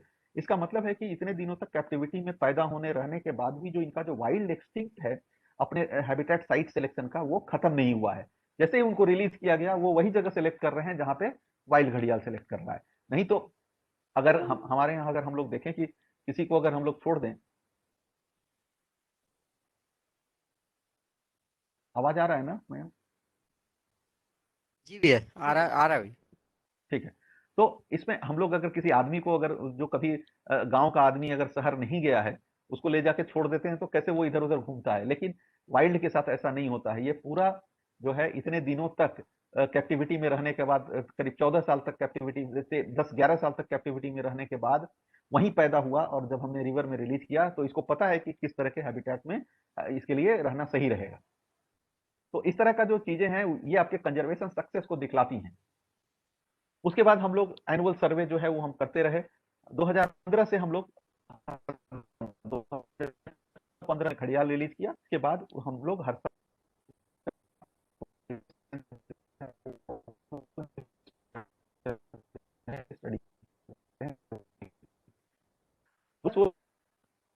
नेक्स्ट घड़ियाल। एक चीज और बताएं, जब 2015 में हम लोग सर्वे करना शुरू किए पूरे, कि पहले से घड़ियाल ढेर सारे हैं। 2015 में हम लोग घड़ियाल दिखाई दिए, 10 में हमको 15 दिखाई दिए, मींस 15 डिटेक्ट हुए। इसका मतलब ये नहीं था कि वहां 15 ही घड़ियाल थे, 15 से ज्यादा थे घड़ियाल उस समय, लेकिन बाकी नॉन डिटेक्टेड थे। तो आप चल के अगर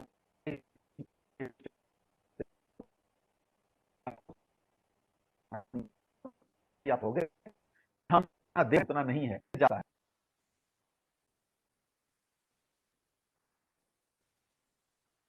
उसके बाद हम लोगों ने 2016 में पहली बार ब्रीडिंग जो है वो डॉक्यूमेंट किया। आप ये देखो, ये जो नदी का किनारा है, घड़ियाल जो है बालू के जगह पे अंडा देता है। आप ये देखिए, ये नदी है, यहाँ पे ये जो निशान आप देख रहे हो, ये आपको दिख रहा होगा, उम्मीद है हमको उम्मीद है कि आपको दिख रहा होगा। ये जो निशान है, ये घड़ियाल ऊपर चढ़ करके अंडा देता है। और ये मजेदार है कि ये छेद दिखाई दे रहा होगा यहाँ पे, ये छेद जो है ये अंडा देने के लिए नहीं है। ये जो मादा है, जो फीमेल है, वो एक ट्रायल नेस्ट बनाई है। ट्रायल नेस्ट का मतलब ये होता है कि आकर के वो मिट्टी खोद करके देखती है कि यहाँ पे मॉइस्चर कितना है, वहाँ का टेम्परेचर कितना है, ये अंडा देने के लिए सुटेबल जगह है कि नहीं है। तो जब उसको अंडे को आप एक ट्रायल नेस्ट ये है, एक ट्रायल नेस्ट ये है, मतलब ये जगह जगह पे गड्ढा खोद खोद करके देखती है वहां का टेम्परेचर और वहां का मॉइस्चर लेवल कितना है। उसी के बाद वो जब असेस कर लेती है कि हाँ ये जगह ठीक है, तभी उसमें अंडा देती है। ये 2016 में हम लोगों को पहली बार डॉक्यूमेंट हम लोग किए वहां ब्रीडिंग, कि हाँ यहाँ पे घड़ियाल जो है अंडे दे रहे हैं। उसके पहले हम लोगों को छोटे बच्चे दिखाई देते थे, तो हम लोग ये कंफर्म नहीं हमें हो पा रहा था कि ये बच्चे हमारे यहाँ पैदा हुए हैं, मतलब इंडियन टेरिटरी में पैदा हुए हैं, या नेपाल पैदा हुए और बहते हुए की तरह नदी में आ गए। और 2016 में जो है वो ऑफिशियली वो डॉक्यूमेंट किया गया कि गंडक इज ए घड़ियाल ब्रीडिंग साइट। उसके बाद नेस्ट प्रोटेक्शन की एक्टिविटी हम लोग करते रहते हैं, क्योंकि ये नदी के किनारे, आप देखो ये नदी का किनारा है, तो गंडक नदी में क्या होता है कि बैराज से पानी जब रिलीज होता है, बैराज का फोटो हम दिखाए थे, तो ये क्या होता है, या कैचमेंट में बारिश हुआ तो नदी में फ्लो ज्यादा होने से ये बैंक जो है वो इरोजन होता है। इरोजन होने के चलते जो घड़ियाल का जो नेस्ट है वो भी इरोड हो जाता है। आप ये देखो ये इरोजन होने वाला है, तो इसको हम लोग इस नेस्ट को रेस्क्यू कर रहे हैं। ठीक है, आप यहाँ देखो ये अनडिटेक्टेड नेस्ट एक जो है वो इरोड हो गया, आप देखो ये पूरा कट गया। ये एक अच्छे जगह पे बालू में नेस्ट हुआ होगा, लेकिन ये कट गया। उसके बाद इसको भी रेस्क्यू किया गया। लेकिन बहुत बार क्या होता है कि अगर आप इस तरीके के एग को अगर रेस्क्यू करते हो तो हैचिंग जो है वो सक्सेसफुल नहीं होती है। आप इसमें देख रहे होगे जब ये अंडे निकाल रहे हैं हम लोग, ये निकाल करके बालू में रख के इसको लेके जाते हैं। इसमें एक निशान लगा हुआ है अंडे के ऊपर, देख रहे हैं ना, ये ऊपर में ये निशान हम लोग तब लगाते हैं जब हम अंडे को निकालते हैं। घड़ियाल या किसी भी रेप्टाइल में सबसे जरूरी चीज क्या होता है कि अगर अंडा जिस पोजीशन में उसके नेस्ट होल में है, वो अंडा उसी पोजीशन में रहना चाहिए। अगर आप उस पोजीशन में नहीं रखोगे, अगर उसको हिला दोगे या उसका उसका अंदर का जो एम्ब्रियो का पोजीशन अगर चेंज हो जाएगा, तो वो जो है वो बच्चा जो है उसमें अंदर जो वो है वो मर जाता है। तो सक्सेसफुल हैचिंग जो है वो सक्सेसफुल नहीं होगा। तो ये आपको बहुत ही साइंटिफिकली करना होता है। हम लोगों ने, हमारे बायोलॉजिस्ट करते हैं और हमने लोकल लोगों को ट्रेन भी कर दिया है जो हमारे नेस्ट वाले हैं। तो उसके बाद आप देखो कि ये जो बच्चा है ये उसी जो रेस्क्यू नेस्ट है उसी में से ये निकला हुआ बच्चा है। और उसके बाद जब हम लोग नेस्ट शिफ्ट करते हैं तो ऑब्वियसली जहाँ नेस्ट था वहां पे तो उसकी मदर जो है वो खोजते रहती होगी कि मेरा बच्चा कहाँ है, जो है वहाँ शिफ्ट कर चुके हैं। तो जब बच्चे निकलते हैं के बाद ये जब हैचिंग हो गया, आप इसमें देखो ये जब हैचिंग हो जाता है तो हम सभी बच्चों को एक जगह रखते हैं और उसी दिन जो ओरिजिनल जगह माँ सोचती है कि यहाँ अंडा होगा, हम उसी जगह पे ले जाकर के रिलीज करते हैं। तो आप यहाँ देखो माँ भी आ गई, ये बच्चे हम उसमें लेके टब में लेके गए हैं और जहाँ मदर प्रेजेंट रहती है हम उस बच्चों को जो है दे रहे हैं। ये लास्ट ईयर का फोटोग्राफ है। अब हम लोग देखें कि गंडक में पॉपुलेशन कैसे बढ़ा। मार्च 2014 में जो सर्वे हुआ था उसमें 50 हम लोगों को घड़ियाल मिले थे। ये हमने नहीं किया था, ये एक थर्ड पार्टी, वो एक इंडिपेंडेंट रिसर्चर्स की टीम थी बेंगलोर की, उन लोगों ने किया था। उनमें 50 घड़ियाल 2014 के मार्च में रिलीज उन्होंने रिकॉर्ड किए। हम लोग उसी साल नेक्स्ट ईयर 2015 के फरवरी मार्च में हमने 54 घड़ियाल रिकॉर्ड किया। तो ये जो एक दूसरी पार्टी कर रही है और एक हम कर रहे हैं, अगर दोनों का रिकॉर्ड अगर ऑलमोस्ट सिमिलर है तो हम ये कह सकते हैं कि हमारा एस्टिमेशन जो है वो सही है। दोनों का, उनका भी एस्टिमेशन सही है, क्रॉस चेक हो गया। उसके बाद 2017 में जो है हमने 119 घड़ियाल देखे, 2018 में 148 और ये करते करते 2020 में लास्ट ईयर हमने 259 घड़ियाल रिकॉर्ड किए और इस साल भी हम लोगों ने करीब 260 घड़ियाल रिकॉर्ड किए हैं। अब आप इसमें अगर देखोगे तो जो एडल्ट है, एडल्ट का जो संख्या है वो करीब करीब जो है वो स्टेबल है। आप देख लो ये नीचे से जो दो है वो स्टेबल है। देखो यहाँ 21 है, यहाँ 28 है, यहाँ 40 है, यहाँ 46 है, यहाँ पे 27 है, ये 30 है। ये मोर और लेस स्टेबल है। लेकिन जो मेन चेंज हुआ है ये जो ईयरलिंग्स हैं, ये ईयरलिंग जो है 1 साल वाले बच्चे, उनकी संख्या में और जुवेनाइल्स में जो है उनकी संख्या में मेन चेंज हुआ है। ये जो है सक्सेस और ब्रीडिंग सक्सेस हो रहा है उसके चलते हो रहा है। घड़ियाल के अंडे हर साल बचा रहे हैं, 6-7 नेस्ट हर साल हम लोग वो लोकेट करती है और उसको इरोजन से बचाने के लिए हम लोग उसको दूसरे जगह शिफ्ट करते हैं। वहीं पे नदी के किनारे ही उसको वहां से हटी है, नदी के धार से किनारे से 100-150 किलोमीटर करके दूर जाकर जहाँ सुटेबल हो, जहाँ हमको लगता है कि वहाँ पे बारिश नहीं आएगा और सैंड जो है वो प्रॉपर हो, वहाँ पे उसको हम इंक्यूबेट करते हैं फिर से। तो ये घड़ियाल में एक इंटरेस्टिंग चीज क्या है कि आप देखोगे कि घड़ियाल का पॉपुलेशन हर जगह पे ब्रीडिंग पॉपुलेशन नहीं है। जैसे सोन नदी में सोन घड़ियाल सेंचुरी जो है मध्य प्रदेश में, वहां पे ब्रीडिंग पॉपुलेशन नहीं है, वहां पे सिर्फ मतलब एडल्ट नहीं है, वहां पे सिर्फ एडल्ट फीमेल है, वहां एडल्ट मेल नहीं है। अब आप ये देखिए, ये गंडक का फोटो है, ये है एडल्ट मेल और ये है एडल्ट फीमेल। अब आप देख सकते हो ये एडल्ट मेल के ऊपर घड़ा है और ये एडल्ट फीमेल के ऊपर वो घड़ा नहीं है। तो ये सेक्सुअल डायमॉर्फिज्म जिसकी बात हम पहले कर रहे थे, यहाँ पे आपको ये पता लग सकता है।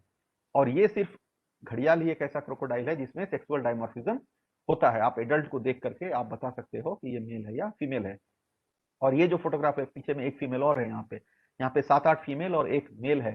तो ये जो है इनका ब्रीडिंग कॉन्ग्रीगेशन होता है। अंडे देने के पहले एक जगह कॉन्ग्रीगेट करते हैं, मीटिंग होता है और उसके बाद मार्च के एंड में या अप्रैल के फर्स्ट वीक तक वहां पे अंडे देते हैं। 2016 में आप देखो हमने 6 नेस्ट बचाए थे। 2017 में हमको एक भी नेस्ट नहीं मिला क्योंकि हमारी जो प्रोजेक्ट टीम थी थोड़ी कम थी, वहां पे लोग कम थे। और वहां पे क्या हुआ कि उस 2017 में बारिश जो है वो पहले हो गया कैचमेंट में, उसके चलते इरोजन हमारे एक्सपेक्टेड टाइम से पहले ही शुरू हो गया और जो भी नेस्ट सैंड बैंक्स थे नेस्टिंग के लिए जो सुटेबल बैंक थे वो सारे इरोड हो गए। उसके बाद 2020 में लास्ट ईयर हमने 6 जो है वो नेस्ट और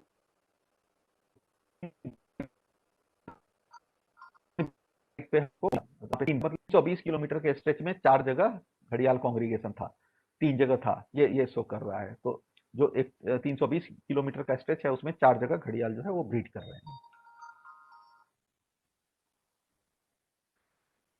ये मैप जो हमने बनाया है इसमें आप देखो घड़ियाल का हॉट स्पॉट्स है। ये जो डार्क कलर ये है, ये घड़ियाल के हॉट स्पॉट्स हैं।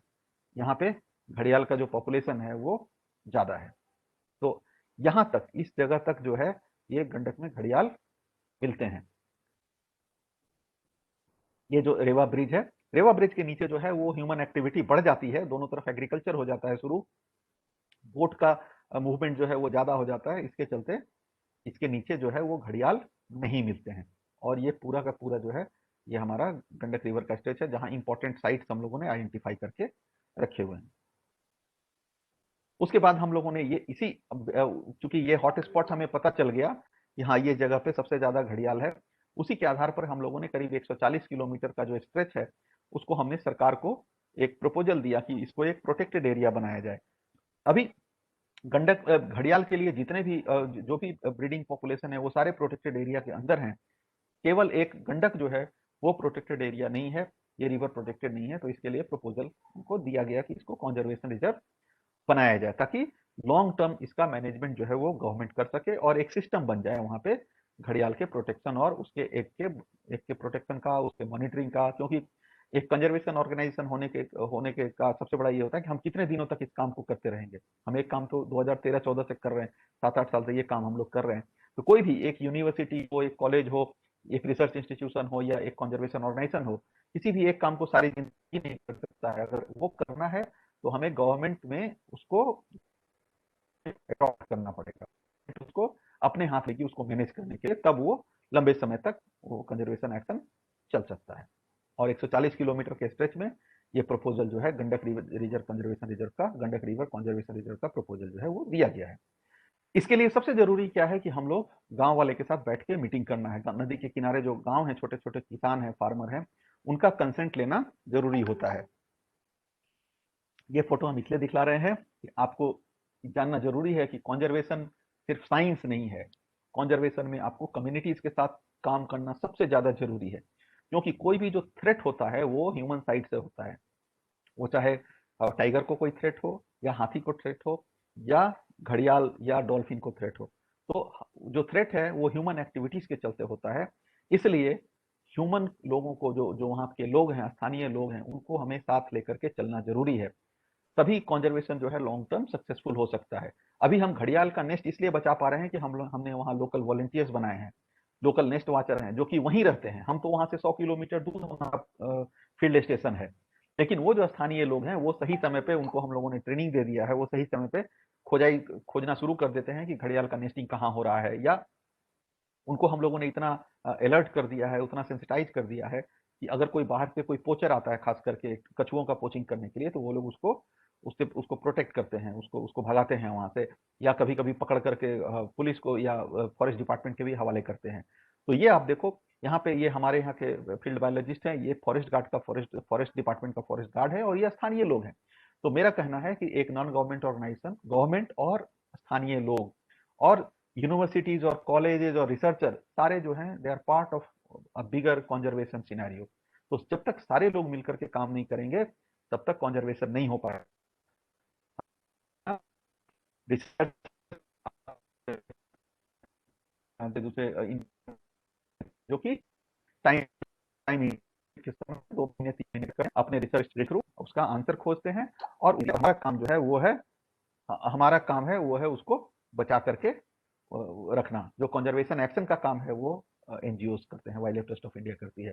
तो इस तरीके से ये कंजर्वेशन का काम जो है हमारा गंडक नदी में चल रहा है, और जो पॉपुलेशन बढ़ा है वो उसके सक्सेस का इंडिकेटर है। तो आउटकम अगर हम लोग देखें तो वो इंडिकेटर वही है कि पॉपुलेशन बढ़ रहा है घड़ियाल का, और उसके बच्चे बढ़ रहे हैं, अर्थात ब्रीडिंग हो रहा है, हम लोग नेस्ट बचा रहे हैं। लेकिन अभी भी इसमें काम करने की जरूरत है। जैसा हम पहले ही बताए कि प्रोटेक्टेड एरिया डिक्लेयर करने के बाद जो मैनेजमेंट है वो गवर्नमेंट ले लेगी अपने हाथ में, तो वो ज्यादा जो है सस्टेन कर पाएंगे हम लोग अपने एफर्ट्स को। इसी के साथ मेरा ये प्रेजेंटेशन समाप्त हुआ। Thank you very much for giving your precious time. This is all from my side, so I will stop sharing my screen. ठीक है Mayank? Thank you sir, thank you sir. Sir मुझे उम्मीद है कि कुछ क्वेश्चंस भी आ रहे हैं, तो मैं 1 मिनट वेट करता हूँ। बच्चों, आप लोगों के कोई क्वेश्चंस हो तो आप चैट बॉक्स में प्लीज टाइप कीजिए। सर आपने बहुत अच्छा प्रेजेंटेशन दिया, थैंक यू। और काफ़ी सारी चीज़ें हम लोगों को नई चीज़ें पता चली। खासकर हमारे बच्चों को काफ़ी अच्छा लगा होगा, क्योंकि ये सारे जो तथ्य हैं, ये सारी जो फोटोग्राफ्स हैं, या ये जो उनको टैग करने का, जियो टैगिंग करने का, या उनको मॉनिटरिंग करने का, या उनको रिलीज करने का जो तरीका है, उनसे हमारे बच्चे, ऑलमोस्ट सभी बच्चे अनभिज्ञ हैं। तो बहुत अच्छा प्रेजेंटेशन था सर। और आप लोगों का अगर कोई क्वेश्चन हो बच्चों, तो आप चैट बॉक्स में टाइप कीजिए।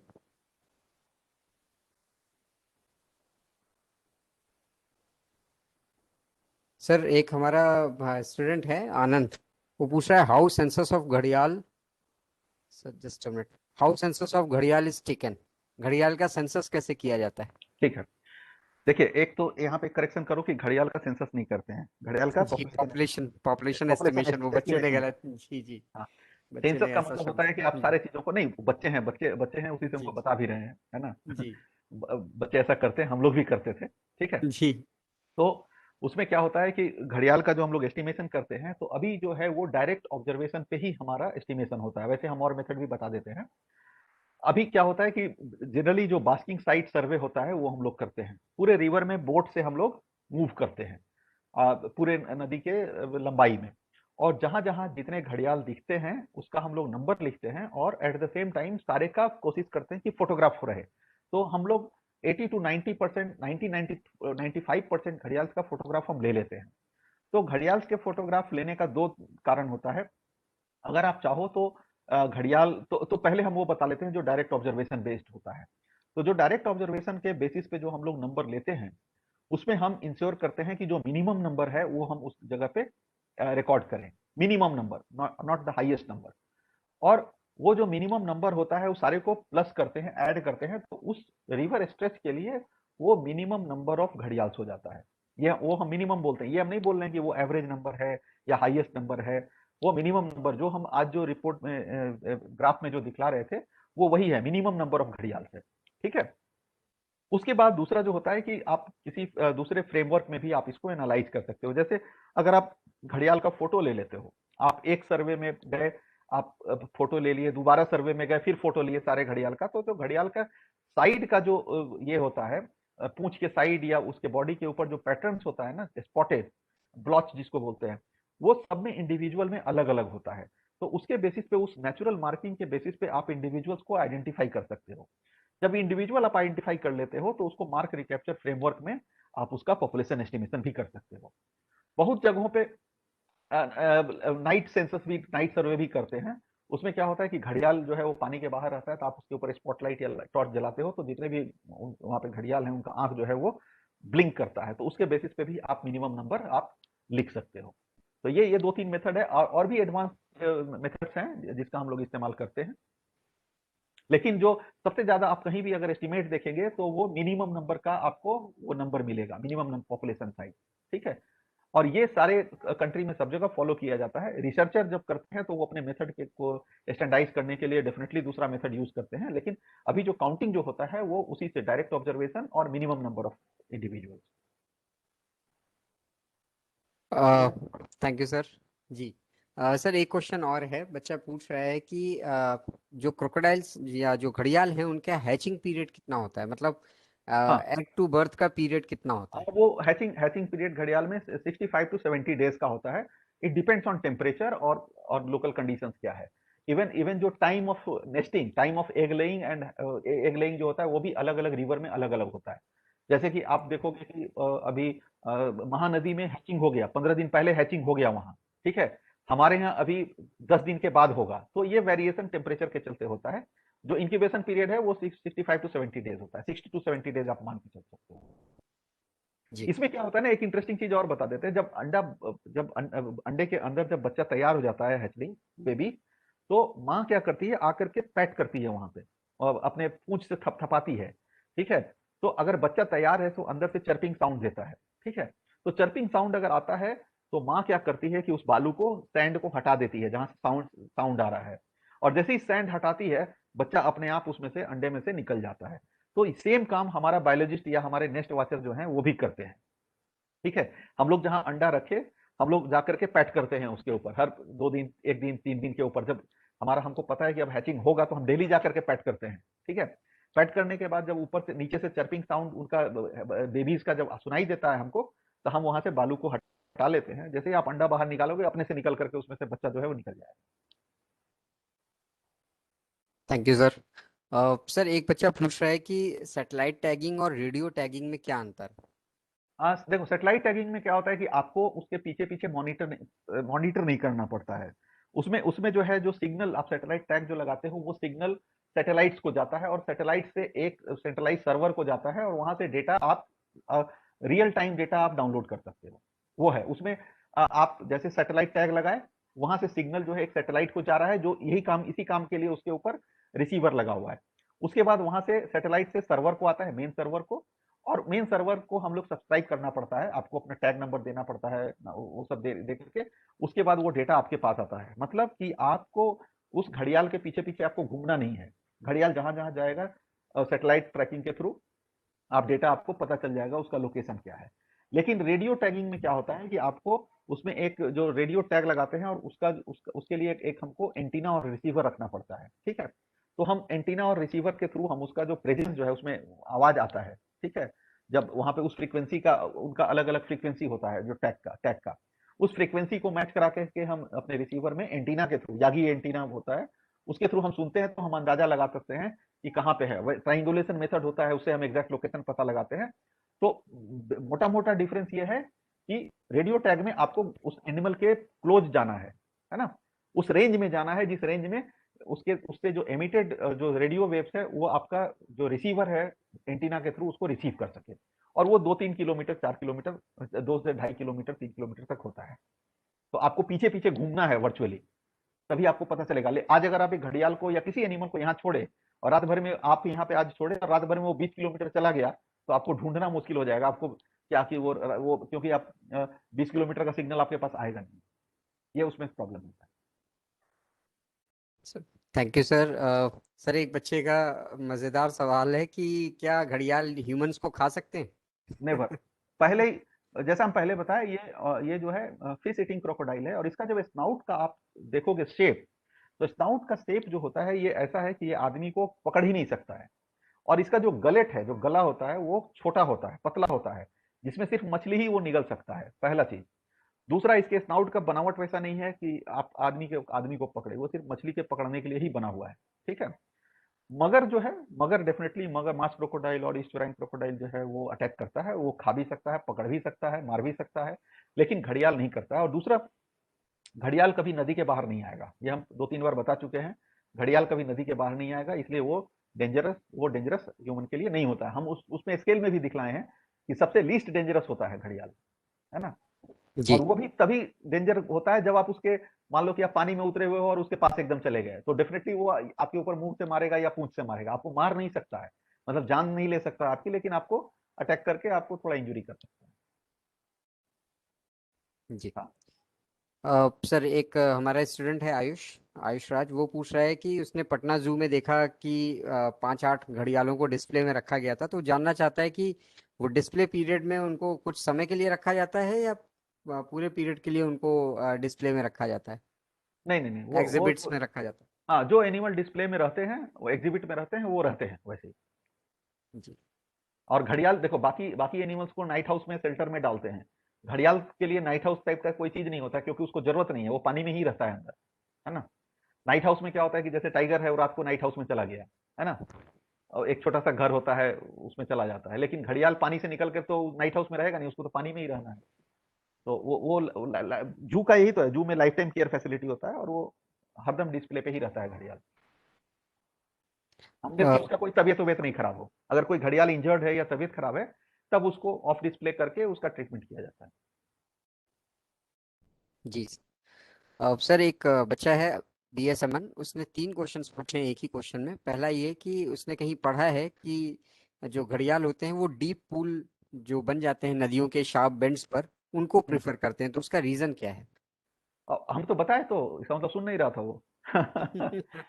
देखो, डीप पूल वहीं बनता है जहां नदी जो है मियंडर करती है, ठीक है? जहां इरोजन होता है उसी जगह पे डीप पूल होता है। वो टेम्परेचर रेगुलेट करने के लिए, नीचे जो है वो टेम्परेचर कम होता है ना? गर्मी के दिनों में उसको नीचे रहना चाहेगा, है ना? वो जी डीप पूल में ऊपर का पानी, तो ऊपर का वाटर कॉलम गर्म हो जाता है, तो वो नीचे चला जाता है। तो हैबिटेट में हर तरह का चीज होना चाहिए, फास्ट रनिंग वाटर, सैलो भी होना चाहिए जाड़े के दिनों के लिए, और डीप पूल भी चाहिए उसको गर्मी के दिनों के लिए, टेम्परेचर रेगुलेट करने के लिए, मेंटेन करने के लिए। जी सर, इसी में उसका दूसरा क्वेश्चन है कि बायोलॉगिंग क्या होती है? तो लॉगिंग, नो आइडिया। कोई दूसरा ओके सर। टर्मिनोलॉजी और पूछो। सर उसने यही देखो चैट यार, ये बॉक्स में सब, टाइप किया। अरे यार, ये सब इंटरनेट पे खोज लो, हमसे जो जानकारी की चीज है वो पूछो। हम लोग एग्जाम पास करने के लिए नहीं बैठे हुए हैं या डेफिनेशन देने के लिए। हो सकता है कोई दूसरा सर टर्मिनोलॉजी भी हो उसका। जी जी जी, तो सर यही इतने क्वेश्चंस थे, और अभी तो और कोई क्वेश्चंस है नहीं। हम्म, तो सर मैं फिर से आपका धन्यवाद देना चाहूँगा, बहुत अच्छा और बहुत इंफॉर्मेटिव प्रेजेंटेशन था। Thank in fact you. हम लोग को भी काफ़ी नई चीज़ें पता चली। हम्म, और sir thank you sir, thank you once again. हम्म, मैं श्रेया को बुलाना चाहूँगा। Shreya. Yes, sir. Thank you so much, sir. It was indeed very informative and extremely fruitful session.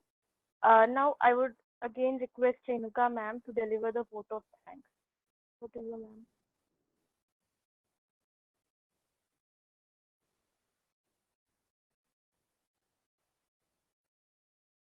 Audible? yes. You are audible, Uh, and principal sir is also yeah, present here. yeah. Would Sir like to say something before we wind up? Then I'll give my vote of thanks. We would like to hear a few words from him. Always a pleasure. Okay, my pleasure too, madam. Dr. Samir Chinazi, the convener of Environment Committee, Dr. Renuka ji, all the committee members. It was really a very, very informative, very useful, and very interactive session. I feel there is now no need to say further, but since you have allowed me, and so I will say a few words. In fact, I would say it was a sort of value addition for all of us. Particularly, it is very true in my case. Earlier, I was not able to distinguish. I mean, very frankly, I am telling you, I was not able to distinguish between magar, ghadial, and all these other species. But now today I am clear. These are the various species of crocodile. And the way he deliberated upon the entire topic. And it is also a very good to learn and listen that the number of species, the population, which had declined to 98% from as compared to 1946 in 2006, which he mentioned, 98% population was declined. Now gradually it is increasing. So it's a good development, but still I don't know whether it is out of danger zone. Still probably the danger is not over. So we all are making good efforts, Dr. Sinha and all the team and all other concerned people. It's very, very good. So I would like to thank Dr. Sinha for this very, very interactive and useful session. My pleasure, sir. Yeah. Today we are celebrating the Environment Day. I would like to wish a very happy Environment Day to all of you. But I would like to mention one thing, why there is need to celebrate these types of days, particularly Environment Day. Maybe because we have damaged environment so much that now there is need to be aware that unless until we become alert and put our efforts to safeguard environment, what to talk of other species, one day our own species, the human race will be probably in danger, and one day we might be extinct, what to talk of other species. So we have to be very, very careful and alert. And just celebration won't be should not be a casual or a ceremonial thing. Rather, in concrete terms, there should be efforts. And I feel the foremost requirement in this particular thing is that we should change our mindset. Till now, what mindset we have? We have the mindset that we have to conquer nature. We have to dominate nature. In the name of development, many a times, we just destroy, demolish local flora and fauna. So how other people, other things will live? There will definitely be in danger. Instead of this mindset, we'll have to have a paradigm shift whereby we follow the philosophy of live and let live. We have to follow the philosophy of coexistence with nature. We have not to conquer nature, rather we have to live along with nature because we are part of nature. I always say this particular sentence, we are the part of nature and we are not apart from nature. So once we understand this particular thing, then definitely there will be no problems or less problems. So, and probably there won't be any further needs to celebrate these types of Environment Day because these will be in our habits. You see, we now observe in particularly big cities, metros, these sparrows and some other birds, these are not visible now. What have happened to them? What are the reasons? Who are responsible? We ourselves are responsible. We talk about pollution and other environmental factors, but who created these factors? We ourselves are responsible. So we should create that environment where we ourselves are not living, rather others are also living. We let others also live. So this is my humble submission and small comment. This entire program, today's event was organized by College Environment Committee. I would like to share with Dr. Sinha that the Environment Committee of the college is very, very active, very, very dynamic. And apart from talks and various types of seminars, it provides need-based responses also, which are very quick, very fast, very immediate, and very relevant also. And I feel for this entire credit goes to the convener of the committee, Dr. Renuka Dhar Bajaj, And all other committee members, including Dr. Mayank Pandey and all other members, they work relentlessly, very hardworking, and with lot of commitment and dedication. That's why these types of results they come out. And it's not only 1, 2, 3 programs throughout the year. Series of programs are organized by the committee.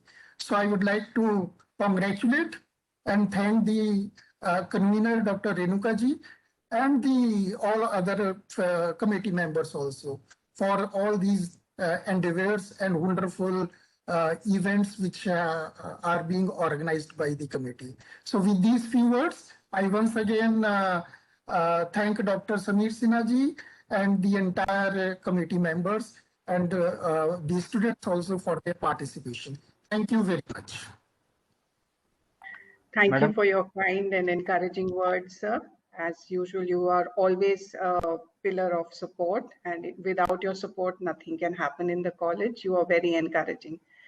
Now, moving on to Dr. Sinha, I would like to thank Dr. Sinha because believe me, Dr. Sinha, मुझे कभी भी alligators crocodiles के ना तो pictures देखने में या उनको देखने में कभी मतलब मुझे बहुत ही क्रीपी फीलिंग होती थी, but I am honestly speaking आपका टॉक इतना इंटरेस्टिंग था और आपने इतने अच्छी तरह से उनके बारे में बताया, घड़ियाल्स के बारे में, कि मुझे ऐसा लग रहा है, I don't know if I am right, कि gharials are a little more lovable than the dangerous alligators and crocodiles that we have seen. And there were 2-3 things that I would like to point out that I will remember always from your talk, that the gharial is it is so it is really, I'm sorry for the interruption, it is the gharial is an indicator of the freshness of the river water. That is so interesting, something that we would never have understood. And just the presence of the gharial in the river points to the fact that the water is clean. This I found really noteworthy, and I'm going to remember it for a long time. Then I also found it interesting that the way to differentiate the between the male and the female is the ghada or the snout, the way it is, the way, the shape. That was another very interesting factor. Of course, the whole talk was full of nuggets of information and wisdom. And yes, another thing that I also found, now I'm going to feel safer when I think of a gharial, that they don't attack human beings. They're fish-eating crocodiles. I'm glad to hear that. Although I did come to know that they, they attack. Sometimes if they find corpses, dead human body, bodies of humans in the river, they will eat those. But otherwise, they will never attack humans on their own. So, this is something that makes us closer. It gets us closer to other species when we know more about them. And again, thanks to Dr. Sinha for clearing so many misconceptions and so many fears that we have about this species. Then before I end, I'd like to point out that like he pointed out, like he told all of us, that this gharial is a critically endangered species. Now, what we, today I was reading a lot of articles, it being World Environment Day. I believe that nature is very resilient. I'm sure Dr. Sinha will bear me out on this. Nature is resilient. Resilient means, for the benefit of the students, means it's very strong. And if humans were to cut back on certain activities, if we were to leave the environment alone, if we were to leave their natural habitats alone for some time, they might, some of these endangered species might bounce back. They might rebound. This is what very well-known conservationists are saying today. And this is a point to be noted. It means that we just need to take a little care, and it's not too late. So like Dr. Sinha said right at the beginning in his introduction, we generally don't care about the environment. But right now, the situation is such that we are forced to think and talk about the environment. So it's still not too late, and all of us must start, taking care of the world around us, the environment around us. And in this context, special thanks goes to people like Dr. Sinha, who do so much work for conservation of wildlife, for restoring the ecology around us. You've yourself seen in those painstakingly prepared slides how much work has been done to save this species of gharials. And it is due to the efforts of people like him that we can prevent many species from going extinct, from just dying out altogether. But I do know, I can understand that the work of wildlife conservationists is a never-ending battle because of people like us, human beings, who are selfish, who degrade the environment, who do not take care of the ecosystem. So thank you once again, Dr. Sinha, not only for being with us today, but also for the kind of work you are doing, and the kind of knowledge that you are imparting to others, and the care that you are taking of reviving endangered species. Thank you. Thank you. Thank you very much, ma'am. It is my pleasure. It was my pleasure to be with you all. At the end, I would like to advise one thing to students. Basically, nowadays, the present generation or the generation earlier, they used to think that the things which are shown on National Geographic and Discovery, they are conservation. No, they are not. They are documentation. So conservation is something different from documentation. And what I would suggest, whenever you are dealing with or you are working with any animal, first of all, don't try to use invasive methods. First, do not catch any animal from the wild. Do not put anything on the wild animal. Just do your research based on the observations, which does not include handling of animal. So it is my humble request to everyone. Otherwise, you may get you implant some device on the animal, you do something, you will get good footage, but it is not going to help the species when we talk about conservation of that particular species. So the students need to keep these things in mind whenever they are in certain stage where they are able to do some research on nature and wild species. Thank you very much. Thank you. Thank you, sir. Thank you, ma'am. Thank you, sir. Thanks. Thanks a lot. Thank you for being part of the show. I'm glad all of you were here. Shreya, can we wind up now? Yes, ma'am. Ma'am, may I end the meeting? Oh, please go ahead. Okay. Thank you, ma'am.